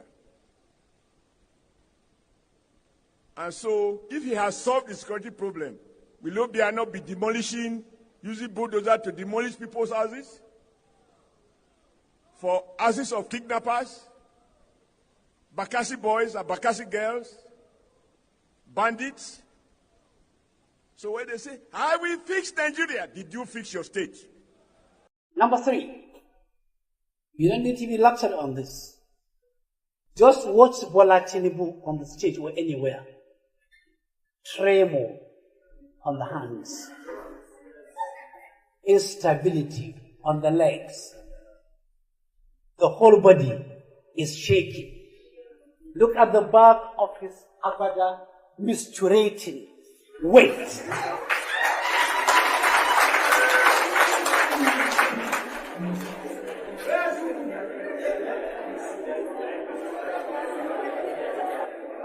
Can I continue? Give me your silence, please.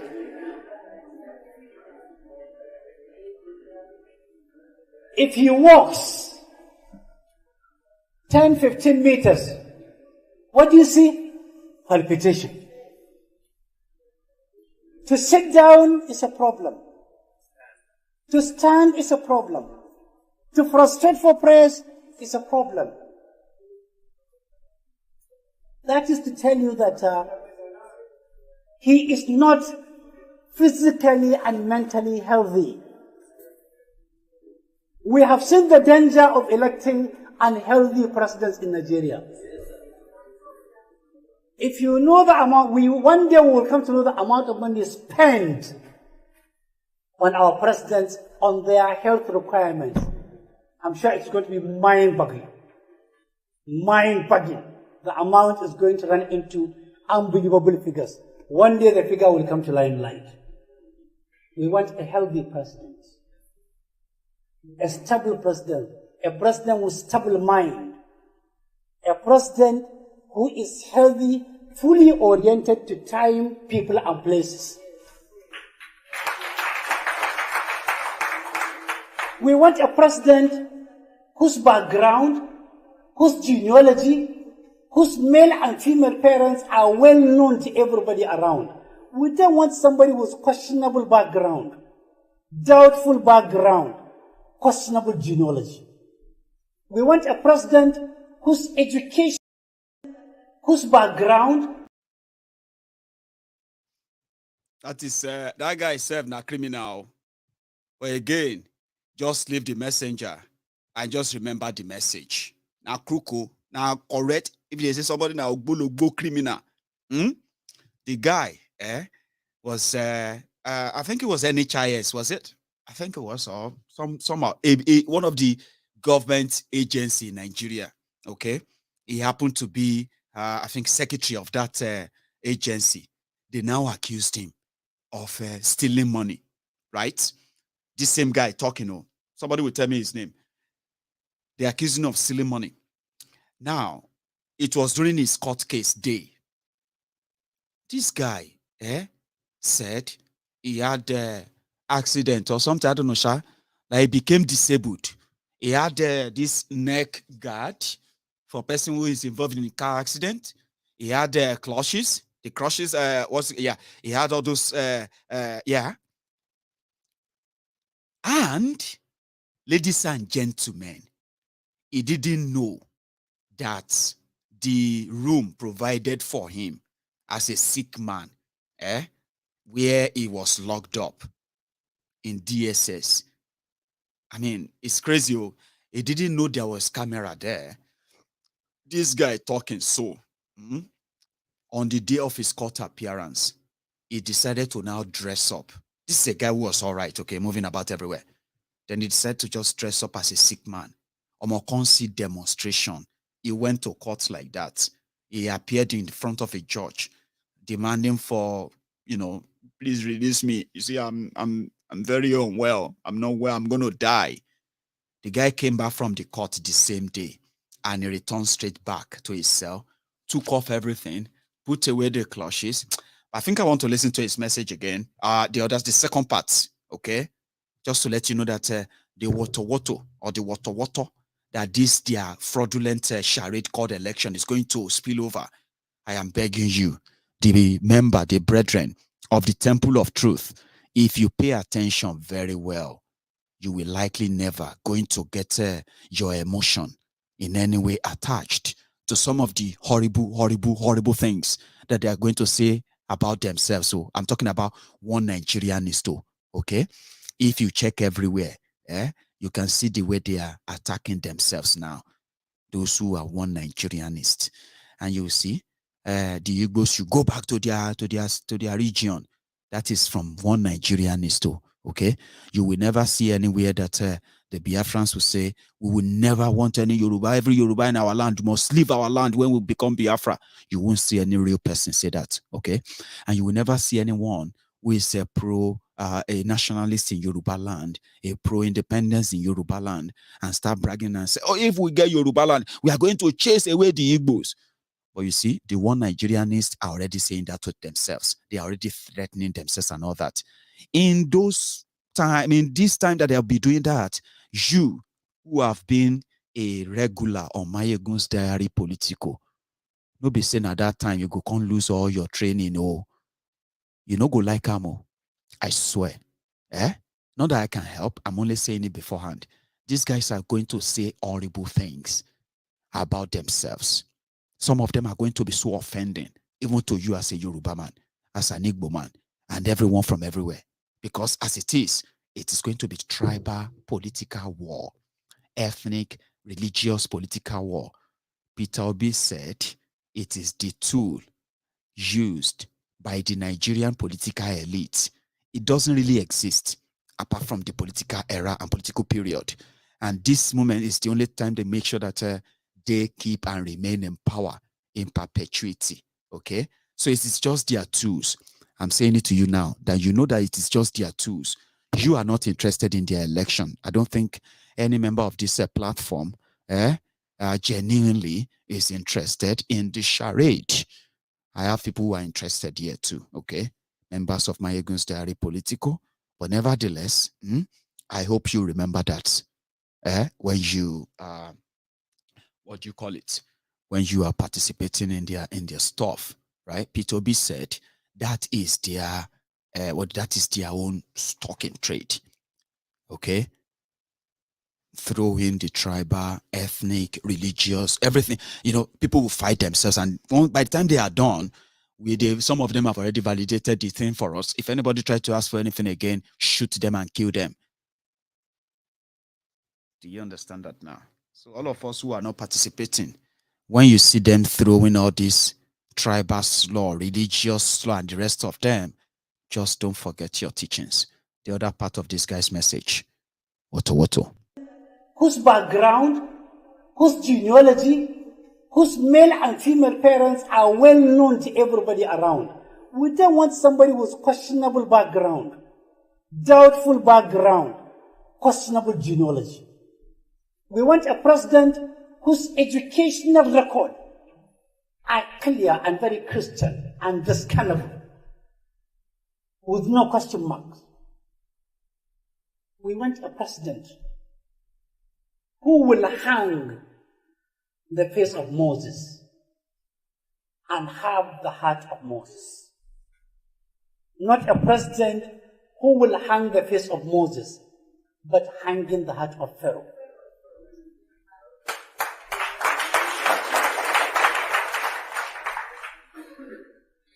We want a president who is not being accused of cocaine peddling. It's not my words. It's all over the world. We want a president whose international record are clean. Because to be accused of international cocaine peddling means you are a cocaine pusher, you are a cocaine peddler, your source of wealth is doubtful, it's questionable, it's tinted in maroon, dark, and dark blue color.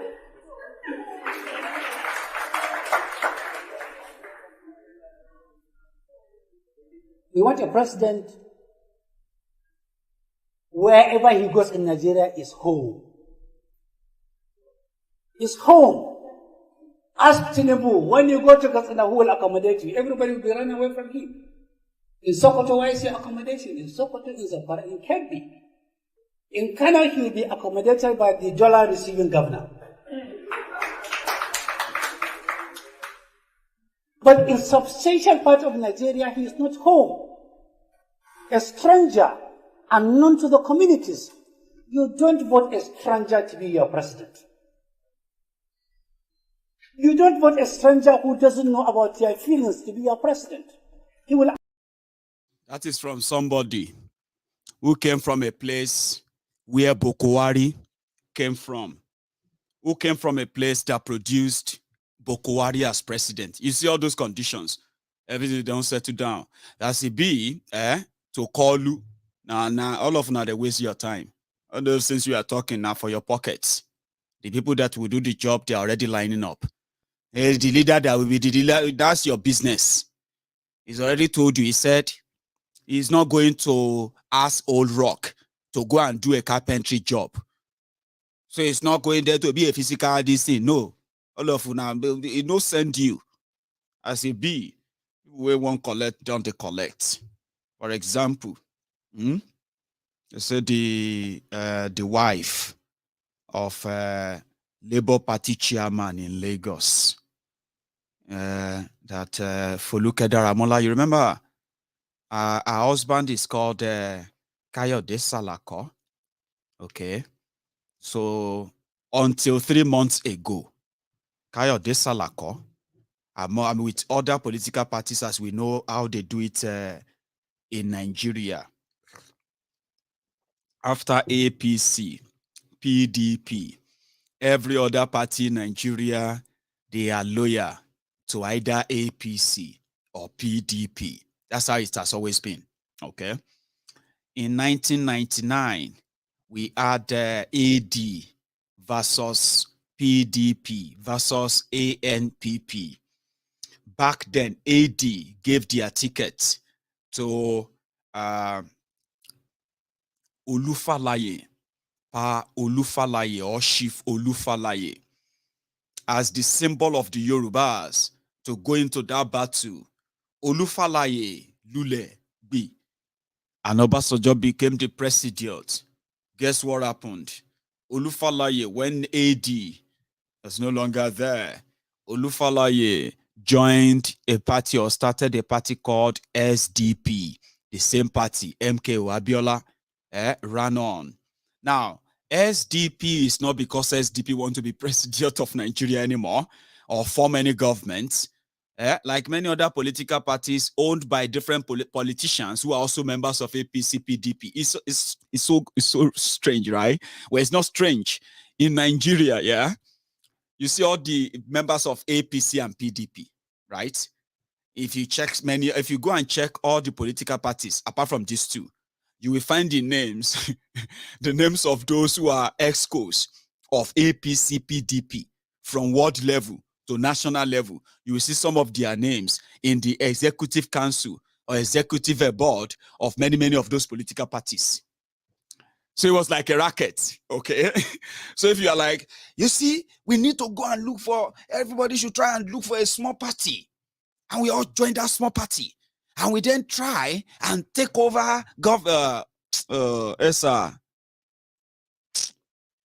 omi ti gbabe bridge koja, nkan ti koja be se ri yen. Go and form party ke. Party to ti form lede yin. Go and form party. So until 3 months ago, many, Lagos State political parties are extension of APC or Tinubu's generosity. Okay? So which simply means if you want to make something, that is why every election, Tinubu know they get too much opposition. Okay? All the political parties, their ESCOs and the rest of them, they just need to call them and say, oh, yeah, everybody, come to Alausa. Ashiwaju want to see everybody. All the political leaders, chairmen, and everybody, you will see them. They say, labor. Then make a call Isime, where you there? I beg you get time, eh? You see that that form, that thing where I give you, that registration, Labour Party registration, that thing, eh? Hey, bring and come. I did Keja now. We get one meeting with Ashiwaju. You go there as labor. Sure you get. That's how they run it.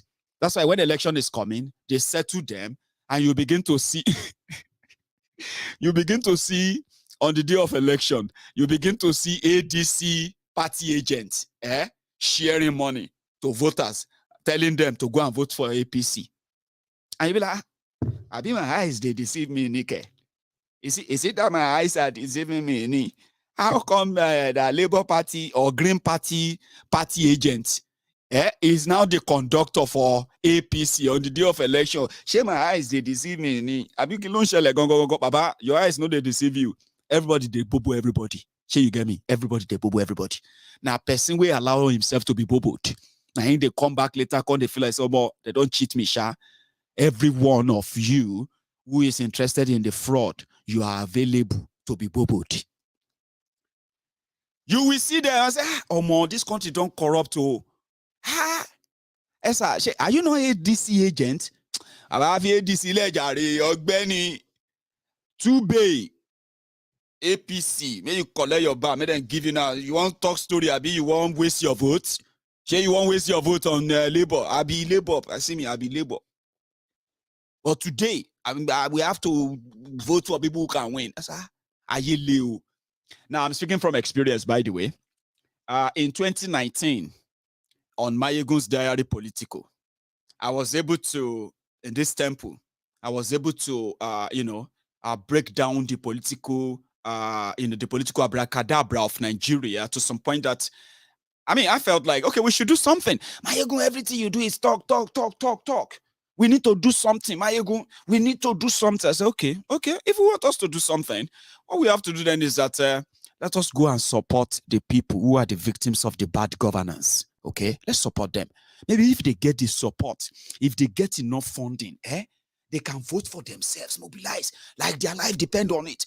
If 1, 2, 3 of them should gain access to power and they make some changes, they can help others. And that's a very beautiful idea. I got friends from America who joined that crusade. We started a party called Green Party of Nigeria, GPN. I don't even remember the slogan anymore. GPN, I don't know. I have GPN people here, my friends.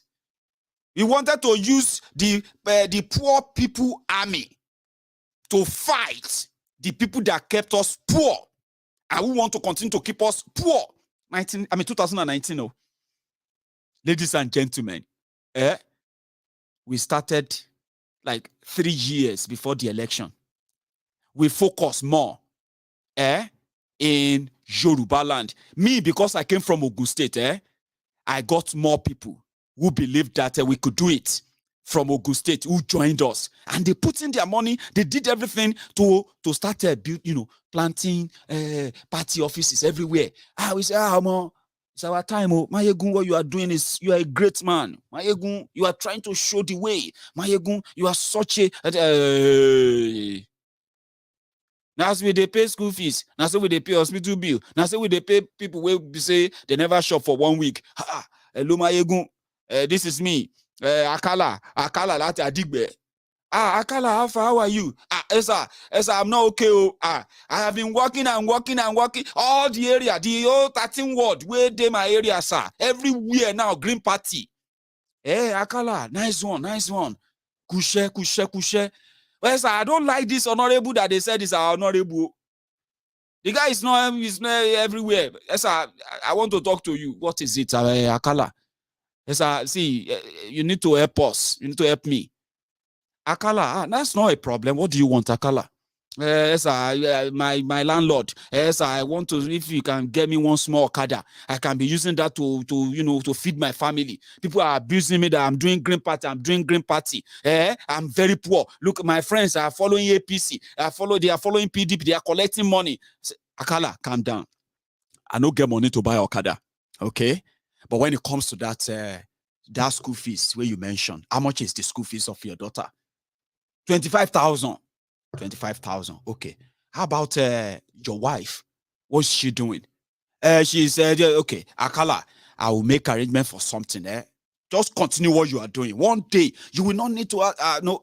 About all of that, we did it for almost 3 years. On the day of election, our own members, people where we know ourselves one-on-one. On the day of election, well, wait to be day of election. Day before election, they first throw one bill. Our own members, party agent, we printed party agent, Green Party agent, member, polling booth agent, lawyer. We want to fight our oppressors. In this Nigeria, we are not going to let our oppressors continue to rule us. This country is our. I was doing the same thing like you. If you are doing it today, it will shock you, Abi. Me, I wasn't a spectator. I went into the war, but now halfway, and I realized that the soldiers where they carry go war, everybody don't sell their tool. Imagine say you carry gun, you carry weapon, give people. So war. We go any die and I die. May everybody could die. May we forget everything. Let's Maiyegun, thank you so much. We like people like you to inspire us. They can't share weapons. Say, take, we'll go fight our. Then you look back, you realize all of them don't sell the weapon. 200 naira. Baba, you won't buy this cutlass. No mind the way now from Scotland, the way they come from. If all of us do it in one do now, the way they go back. No, besides, I wasn't contesting anything. No, I be motivator. I do motivator. Inspiration now. Yeah. Aspire to perspire, patriotic Nigeria, this, we need to Ushisco. When I look back, I want more good to a weapon. Mike, Timoya will ticket, Timoripe, January 1st, 2019, February election, January 1st, Chesi Tishiwa, Waniko ye, he never change. Kama Pademo, Ishematinimo. On the day of election, tomorrow is election. Now you then come and say, Maiyegun, wala deu, say waiting be the wala. They say, the list of the agents where we want go and use for election tomorrow. They don't throw all our tag, you. They don't throw them to us, say, God go punish you with your tag. Which tag? Why are they going to throw the tag? Tomorrow is the D-Day now. What happened? They say, we have to pay them 5,000 naira. 5,000 naira. 243 word times 2. 500 in 500. In your 500, 5,000 naira. How much is that in total? 25 million. I know, I'm not sure. Just to tell our own members who have been working to fight our oppressors, to defeat them, to take back our life, to fight, and we no go. So nothing you are doing right now that will freak me. So if you see me that I'm kind of indifferent, I'm doing it from experience, okay? You will have your own experience too. Enjoy it, flex it, make your mouth, do everything you can. In fact, I'm not saying you can't do it too, because they don't even allow us to fight. We don't even reach election day where we don't know, say we don't lose. All our agents, the following day, even party chairman, my own party chairman in Ishagam, who went there and it was there like, everybody had the accreditation. Hello, chairman, báwo làwọn agent tẹ kó lọ sí kínní? Maiyegun Baba, make I no lie you, now only me day here. All of them don't go join APC, PDP. I say, how you only shame ni? They don't get shame at all. So they go come down those places after shouting Green Party. We got them vans, we got them this, we got them that. They go, say, Maiyegun, you want to know what I want to tell you next? I say, waiting. Say our own members, our own members, women, men, young men and women too. They were telling their own party chairman, they cannot waste their votes. Chairman, let us be honest. Even if not you, sure you go waste your votes. Which kind of party be this?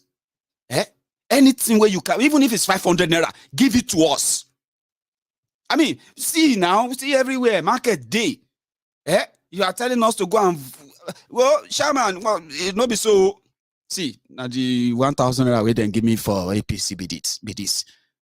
I know, say, even if you give me 500 naira for Green Party, I go just add them. Now APC, I go still vote. They were telling their own chairman that they were doing meeting with every Saturday, every Tuesday or so then. Well, today, everybody don't know better.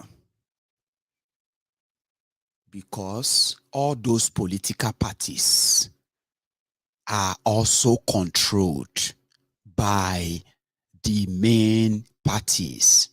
So when they told us today that Folukeda Ramola's husband don't go join APC after this visit, so many people are not surprised. Okay. Here you get. When they asked, Folukeda Ramola said, Tinubu has been very, very good to our family. And it will be kind of act of ungratefulness if she doesn't support him. It is personal. Guess what the party chairman?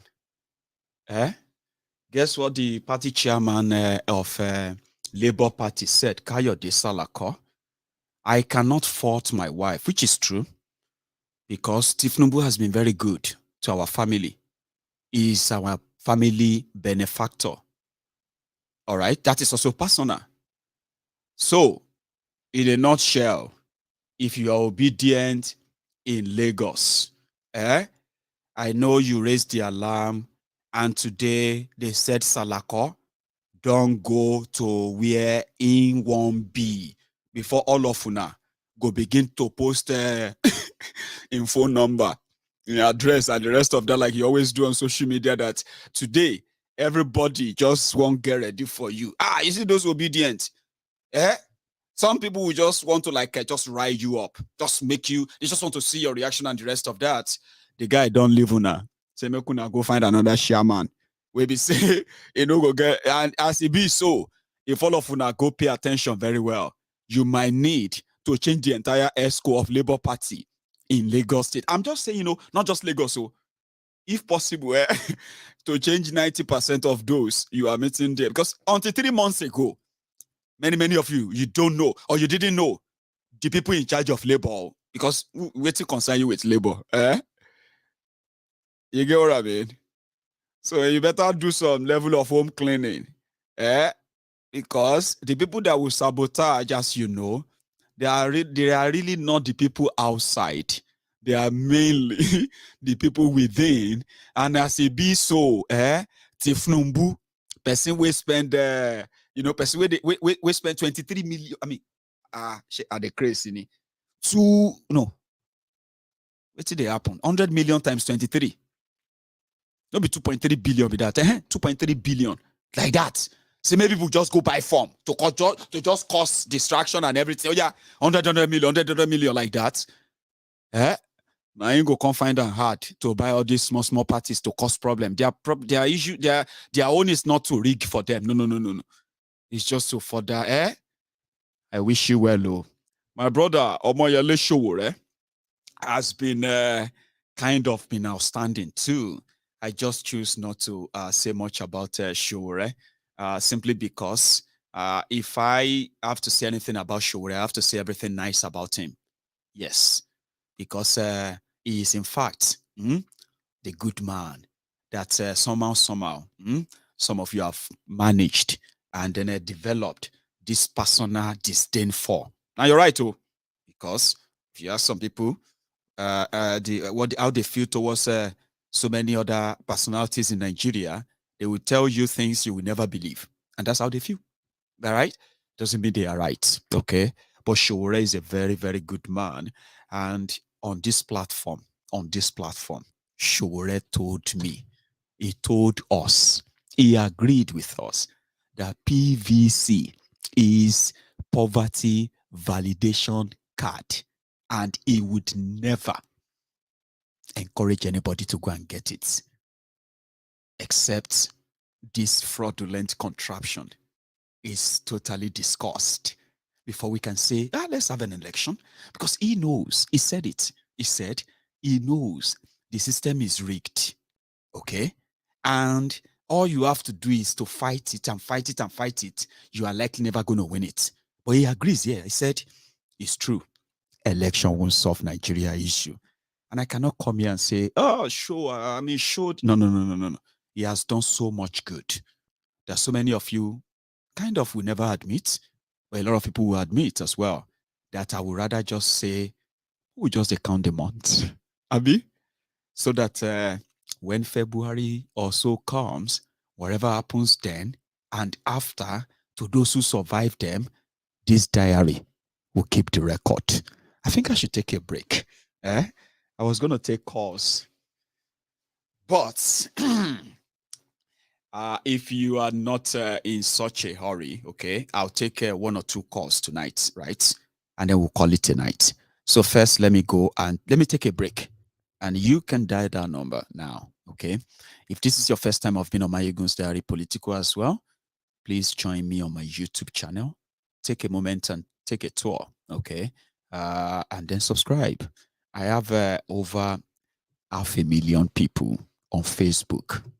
But Facebook has decided to keep over 95% of you from receiving notification whenever Maiyegun is live. It's deliberate. I have a copy of why they did that. Okay. So I am not so bothered than to say any one of you who managed to get me on a live for MaiyegunsDiary Politico, you can take a moment and make that same valuable addition to my YouTube channel. Okay.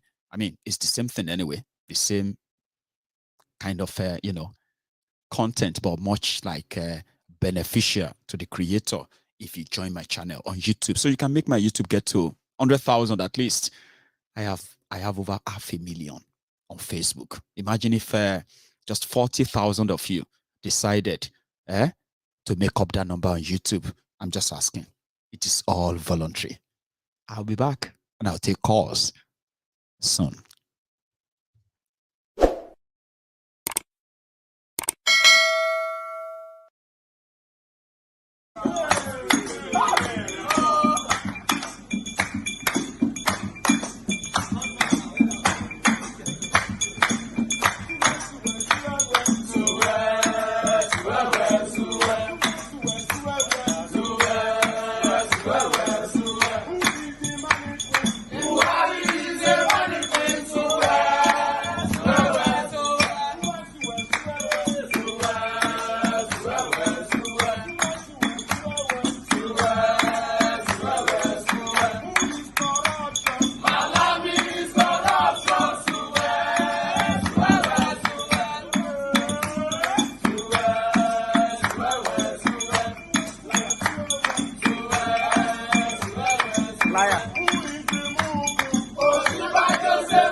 Suwe. Now, thank you so much again for the time we've spent together tonight. I didn't know that we've spent this long time on the show so far. So I am not going to be spending a long time taking calls, okay? But I'll take this to start with. Right. Hello there. Hello, Ekale. Ekale, Bawoni. Maiyegun. Emmanuel also. Emmanuel. Yes. Láti Martin pè báyìí sí o, ibo ló sì pè? Àti Nigeria. Nice one. So, yeah. This is you. Live. Everybody can hear you. So, go on, Baba. Money information to feed you. So, is that Zoom publicly? Yes, publicly. All right, then please go on. I have building around Mowe. Okay. So I'm living at Mowe. So maybe last week or 2 weeks ago. Right. One rented a house, like 2-story building with 4 or 6 flats. Okay. So one rented from Fulani machinery. Close so at Sampara. Yes, close to between one day. So at Sampara. Or not to be on Walla trailer. So if I'm not exaggerating, there are more than 400 young men. Trailer in that Talo ni building, yes. You like the Anthony building? Any Tony building, okay. So, but rent okay. Rent a house out. So it took be like 4 months right. Shadede kan ni ìgbà tí landlord yẹn wá Shadede ló kàn ó ní òun Shadede ló kàn rí agent tó kó wá owó kí leléyìí ó ní wọ́n ti rent at the end of the day ṣá ká má fa ọ̀rọ̀ gùn 400 men ó ní àwọn tó ń gbé wá so láàárọ̀ wọ́n máa ń ṣe military exercise nínú company yẹn. ṣé mo tẹ́lẹ̀ mo fẹ́ sọ pé kí mo fẹ́ ní kẹ́ repeat location but ẹ má repeat location mi ò fẹ́ kó repeat ẹ̀ má okay now máa ṣe favour kan fún wa right tó bá lè ṣe eléyìí o you and I a máa sọ̀rọ̀ again ó wà important kó tó máa ṣe fún wa ní pé ẹ bá wa ní anytime tí wọ́n bá ti wá láàárọ̀ bẹ́ẹ̀ yẹn right tó ń ṣe exercise yẹn yìí tẹ́ bá lè capture nínú ẹ̀ lórí fídíò. Nǹkan tó ṣẹlẹ̀ due to pressurizing our landlords so àti lé wọn kó ń bẹ̀ yẹn. ẹ ti manage lé wọn okay. ṣé wọ́n láì manage láti lé wọn kó ń bẹ̀. ibi tó move lọ àránù inú Mòwe náà ni wọ́n ní Ìmẹ̀dù sport mi ò mọ location bẹ̀ yẹn nínú Mòwe yẹn náà ni. now kò yẹ lè làwọn máa ṣe é sìn èyí ti sọ publicly sìn right. There is possibility kò yẹ pé àwọn èèyàn tó máa have that similar information wà lórí platform yìí tó ń wò wá báyìí right they are possibly going to be adding their own info too tó lè ti wá kọjá. Okay, the reason why I'm saying this there are a lot of people that are based abroad so wọ́n lè máa mọ nǹkan tó ń ṣẹlẹ̀ ńlé so tí wọ́n bá fẹ́ rent ilé fún yàn they should come be careful come there find out àwọn tó fẹ́ rent ilé fún gangan check that point me. Very so valid. that is the point. Baba, so very valid. Somebody military exercise lálẹ́ náà aláàárọ̀ tó bá di lálẹ́ they will pick themselves like 2 or 3 wọ́n máa rìn àdúgbò káàkiri wọ́n wo nǹkan tó ń ṣẹlẹ̀. Survey everywhere surveillance. They are surveying everywhere so we just managed to chase them out. That's good. So that's why thank you so much for sharing that with us. I've been listening to you since 2014, and this is the first time I'm calling. God bless you, and I'm happy that you managed to call through as well, and then you share this very vital information with us as well. So, Baba, thank you so much. Okay, and stay safe. Yes, thank you. Thank you. Nice one. That's Emmanuel calling from an area in Ogun State next to Lagos, called Mowe, for those who know Mowe very well. He said a few months back, there's this empty building in their area, unoccupied. So for a very long time. But just a few months ago, the building received these strange guests. More than 400 Fulani and all these northerners who are like dumped there. And, every morning they will see them doing kind of, military exercise or training and all that around the compound until the community landlord, the landlord of the area came together to manage to push them out of that place. Like it became a serious stuff. But that didn't push them away from the area. According to Emmanuel, they have been hearing that after leaving their own area in Mowe, in that same Mowe, in another part of Mowe, right? They have moved on there. So if you have been from any part of this, if you are from any part of these areas, it is good if you please share your information as publicly as you can. Okay. If the first criteria of combating a crime in a way, or in a way being in control of crime and all that, is to follow this simple step that if you see something, say something. Okay, you may not know the life of the next person may be depending on it. What will happen the next minute, right? Could be in a way putting your life, the life of people you love, in jeopardy, that it could be totally out of your control. So it is advised in this modern day and time, if you see something, say something. Okay, if you can't say it, tell somebody who can. It is very, very important. You may be saving lives. Hello there. Hello, Maiyegun, the general. Yes, sir. How are you? I greet you, my brother. You too much.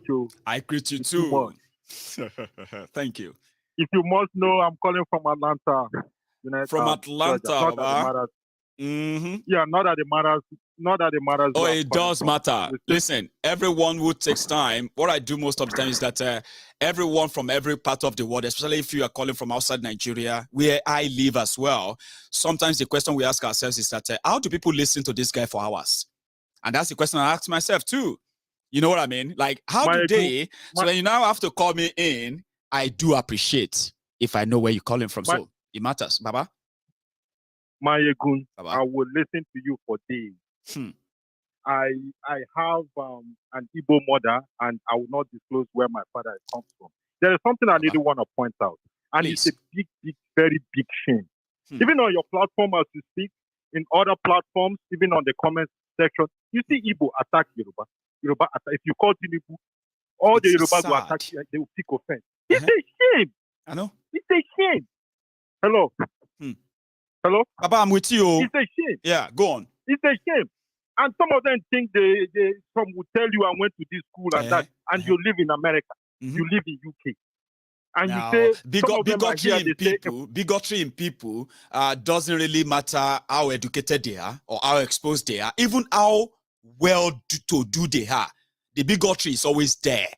And sometimes, right, as embarrassing as it is, a bigoted person, right, don't really see how sad life looks like for a bigoted person, because it's sad, like you said. Very sad. How stupid he or she even looks. And I will tell you a funny story. This thing happened in Atlanta. Please. This is by the way, but I will say it. There's this guy here in Atlanta. You know how they come to America. America is the only place you have to make money, this and that. Yeah. He came to America, made money, became okay, not made money. He wanted to bring his mother to Atlanta, his parents to Atlanta. When he did the DNA test, he found out that his father is not his father. He's not the person. He's a Yoruba friend. Like I told you, all my friends are Yoruba to start with. So all along, he thought he was a Yoruba man. So if his real father was an Igbo man and he has hated Igbo, and he has said a lot of terrible things about Yorubas, has he not killed himself? Yes. Has he not killed himself? You see, even on other platforms, you see, the person, the people in Cross River Yana people, they matter. People matter. Biro people matter. But in every platform, the only thing you hear is Fulani, Hausa, this and that. They're always fighting themselves. You know what I mean? This one will say, I went to this school. You don't even know you are stupid. You are the only person I've listened to, because I've listened to all of them. that has been unbiased. That has been unbiased. You understand? Even as you're talking now, some people are saying, why are you calling him Tinubu? I don't care if Tinubu. No, that's why it is. And you know what I do most of the time? I love to remind my people here and say, listen, I am not perfect myself, okay? Sometimes, right, we might want to let off the steam ourselves in a way where we just want to do this online spat exchanges and all that. Yeah. But I always kind of try to remind everyone who has spent a lot of hours. I mean, a lot of you have, if they have to put all the hours you have actually watched Maiyegun together, you have spent thousands of hours for years now. So I keep saying that whatever happens, please do not give in to that emotion that will prompt you to feel like, he just said something about Igbos there. I'm going to reply him. That's what the Yorubas does. No. Because what you'll be doing is that it never ends. It never ends. It never ends. If I'm all say this, I'll probably say it in English. They don't put anybody where we could change my narrative. I don't swear old as they tell you so. Say I must fight oppression and suppression. And if I see anybody suppressing or oppressing anybody, I go mend them. That is the human in you. That's what I've been saying. That if you have that humanity in you, listen, when you see something wrong, you are not going to first ask, is that person Yoruba, Igbo, or Hausa, or is that person African, or whatever? You're not going to ask. The instinct at first is that no, that is wrong. Come on, man, don't do that. Don't do that to him. Don't touch her like that. That's humanity in you. In Nigeria, they go say, you know what you do? Kill him. They're supposed to kill themselves. Why now are all we doing these that? People. Now all these Fulani people, they be terrorists. Your papa no be terrorist. If you know what terrorist means. You understand? So you are doing a very good job. Hello. I'll keep on.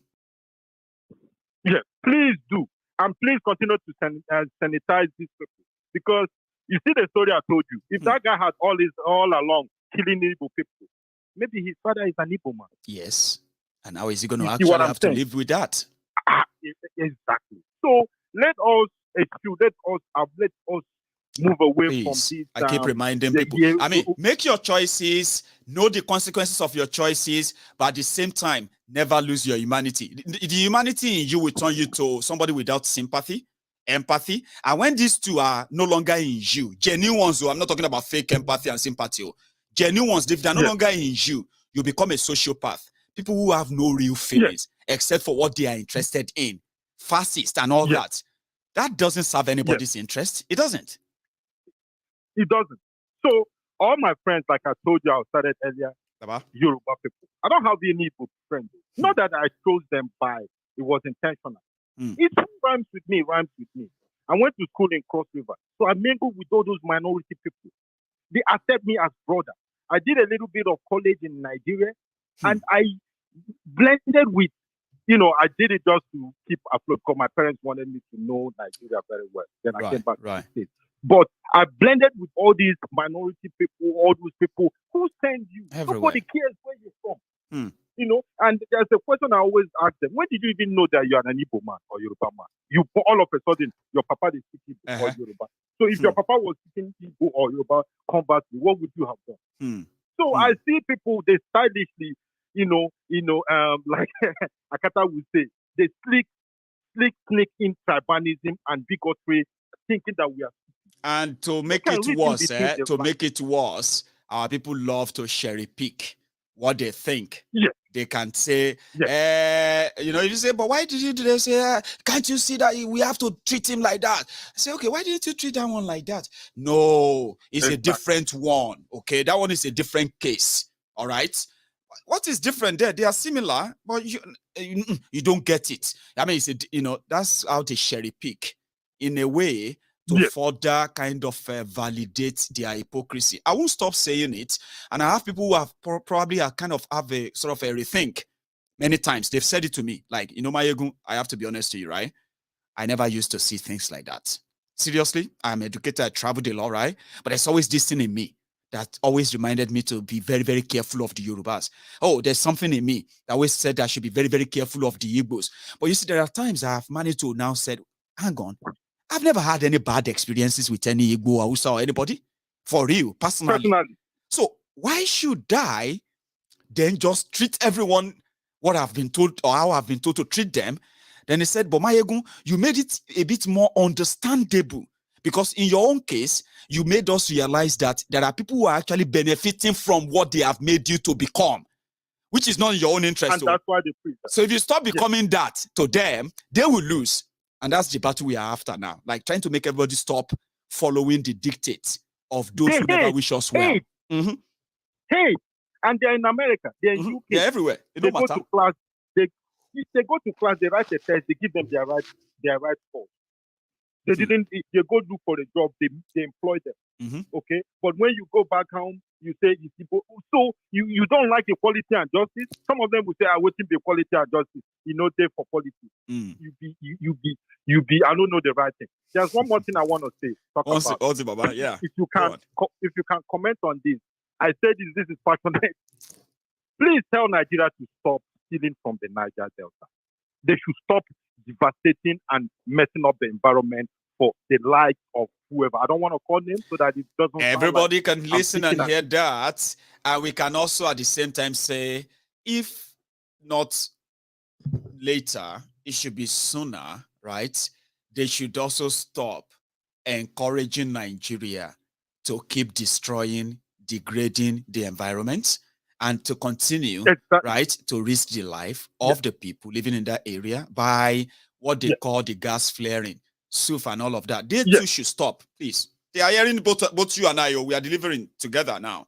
Yeah, we are delivering, and there is something I want to further comment on. Please. Based on the work, the kind of work I do, I do sometimes I do environmental science. You know, I'm a scientist. So my company sometimes we clean Ogoni. When I go there, when we're cleaning Ogoni, these are American companies. You see the devastation, how they mess up the environment. And yet you have somebody sitting in Sokoto, another one sitting in Oyo. I don't care. And you are the one ripping from these people. Isn't it wrong? Isn't it wrong? When we Very did wrong. stop, But you are in America. You are an environmentalist. Yeah, you are in America. You are an environmentalist, you said, Abi. Now, in America, when I was reading about the reasons why America is not issuing a new license to oil exploration in America, and they said for people to get a license to drill oil in America, when you realize what the conditions are, including soil protection, including avoiding spillage, including what it will take if you have one single drop of spillage of oil, how you have to dig everywhere, take all the soil away, pack them like say coronavirus, whatever. Now, at the end of the day, that's the standard. It is not profitable for people to drill oil in America. And to some people, that saved the environment. If you have visited Niger Delta, you are going to agree with America that they should never allow any drilling. Maiyegun, if I must disclose one more, I'm deeply entrenched in the Niger Delta. I know what is going on. So the injustice done to Niger Delta by these so-called Nigerians that sit and speak English as if they sabi book, it's irritating. A day of reckoning is coming. Every one of them will pay. And the ones that support them sit on the side and say, oh, now my Yoruba brother, now my Hausa brother. He go copy, he go read you now, one by one. He go touch because everybody. This is still planet Earth. This is still planet Earth. The world has not ended and it's not ending anytime soon. The things that you guys are doing to the Niger Delta, if I don't come back at you, my children will. If my children don't, my children will. So let us, yes, equality and social justice for all Africans. That's what I stand for. I greet you, my brother. God bless you so much for your time and then the one you share with us as well. Okay, stay safe and have a good one too. So this is where I am going to draw the curtain as usual. Our time is up. I would have taken more calls as usual, but as we speak, our time is up. So thank you so much for spending your evening with me again. Okay. If you are just joining us, you can, you can just move this back on YouTube and you can start watching again. It's quite interesting to some extent. It's meant to be the Sunday sermon, but just manage them as it is. It's a long watch, an interesting one. And if this is your first time, you probably would love it and see more as well. Thank you very much to my super chatters, the sharers, the commenters, the likers, the subscribers, just everyone who, the callers as well, who indeed made tonight a kind of an interesting one. Okay, thank you. I'm going to see you some other time. Until then, don't stop watching Maiyegun. Don't. Good night.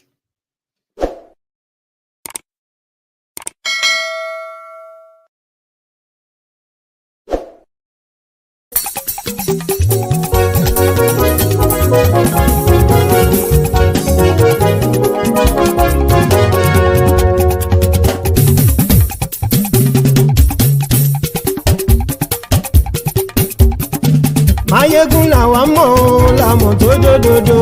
Maiyegun Diary, Maiyegun number one. Maiyegun làwa mọ̀ làmọ̀ tó dòdòdò. Maiyegun Diary, Maiyegun number one. Maiyegun ti dé o, ọ̀rẹ́ ará ìlú. Maiyegun Diary, Maiyegun number one. Lórí Facebook, lórí YouTube. Maiyegun Diary, Maiyegun number one. Gbogbo bó ṣe ń lọ ni Maiyegun já wa sí. Maiyegun Diary, Maiyegun number one. Àṣírí ọ̀jẹ̀lú kì í bò níbẹ̀ o. Maiyegun Diary, Maiyegun number one. Bó bá ṣe eré àní Maiyegun máa wí. Maiyegun Diary, Maiyegun number one. Ó sì tún ṣe eré wàá gbọ́ níbẹ̀ o. Maiyegun Diary, Maiyegun number one. Maiyegun Diary, Diary Politico. Maiyegun Diary, Maiyegun number one. Godfatherism kò sí lọ́rọ̀ Maiyegun. Maiyegun Diary, Maiyegun number one. Ẹ farabalẹ̀ sẹ́ o kẹgọ́rọ̀ lẹ́nu o. Maiyegun Diary, Maiyegun number one. Àní Maiyegun làwa mọ̀ tó dòdòdò. Maiyegun Diary, Maiyegun number one.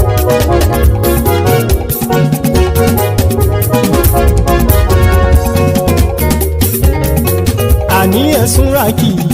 Maiyegun ti dé. Maiyegun ti dé. Ọ̀jẹ̀lú ẹ̀sùn ràkì. Maiyegun ti dé. Àní ẹ̀sùn ràkì. Maiyegun ti dé. Lórí Facebook. Maiyegun ti dé. Àní ẹ̀sùn ràkì. Maiyegun ti dé. Lórí YouTube. Maiyegun ti dé. Àní ẹ̀sùn ràkì. Maiyegun ti dé. Bọ́ bàbá gbé wúrẹ́. Maiyegun máa wí. Àní ẹ̀sùn ràkì. Maiyegun ti dé. Ijó ìgbádìyẹ. Maiyegun máa wí. Àní ẹ̀sùn ràkì. Maiyegun ti dé. Bí pẹ̀sìdó bá rúfin o. Maiyegun máa wí. Àní ẹ̀sùn ràkì. Maiyegun ti dé. Bí gómìnà kówó jẹ. Maiyegun máa wí. Àní ẹ̀sùn ràkì. Maiyegun ti dé. Ọlọ́pàá tí ń gba rìbá. Maiyegun máa wí. Àní ẹ̀sùn ràkì. Maiyegun ti dé. Aṣòfin tí ń rúfin o. Maiyegun máa wí. Àní ẹ̀sùn ràkì. Maiyegun ti dé. Òpùrọ́ olóṣèlú. Maiyegun máa wí. Àní ẹ̀sùn ràkì. Maiyegun ti dé. Ọ̀jẹ̀lú ẹ̀sùn ràkì. Maiyegun ti dé. Àní ẹ̀sùn ràkì. Maiyegun ti dé.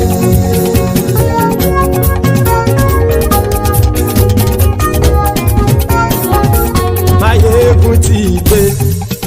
Gbogbo ọ̀jẹ̀lú ẹ̀sùn ràkì. Maiyegun ti dé. Gbogbo ọ̀jẹ̀lú ẹ̀sùn ràkì. Ṣùgbọ́n ní bá ti ṣe èyí tó yẹ kí wọ́n ṣe, ọmọ bá dèrò ní fi wọ́n níran o.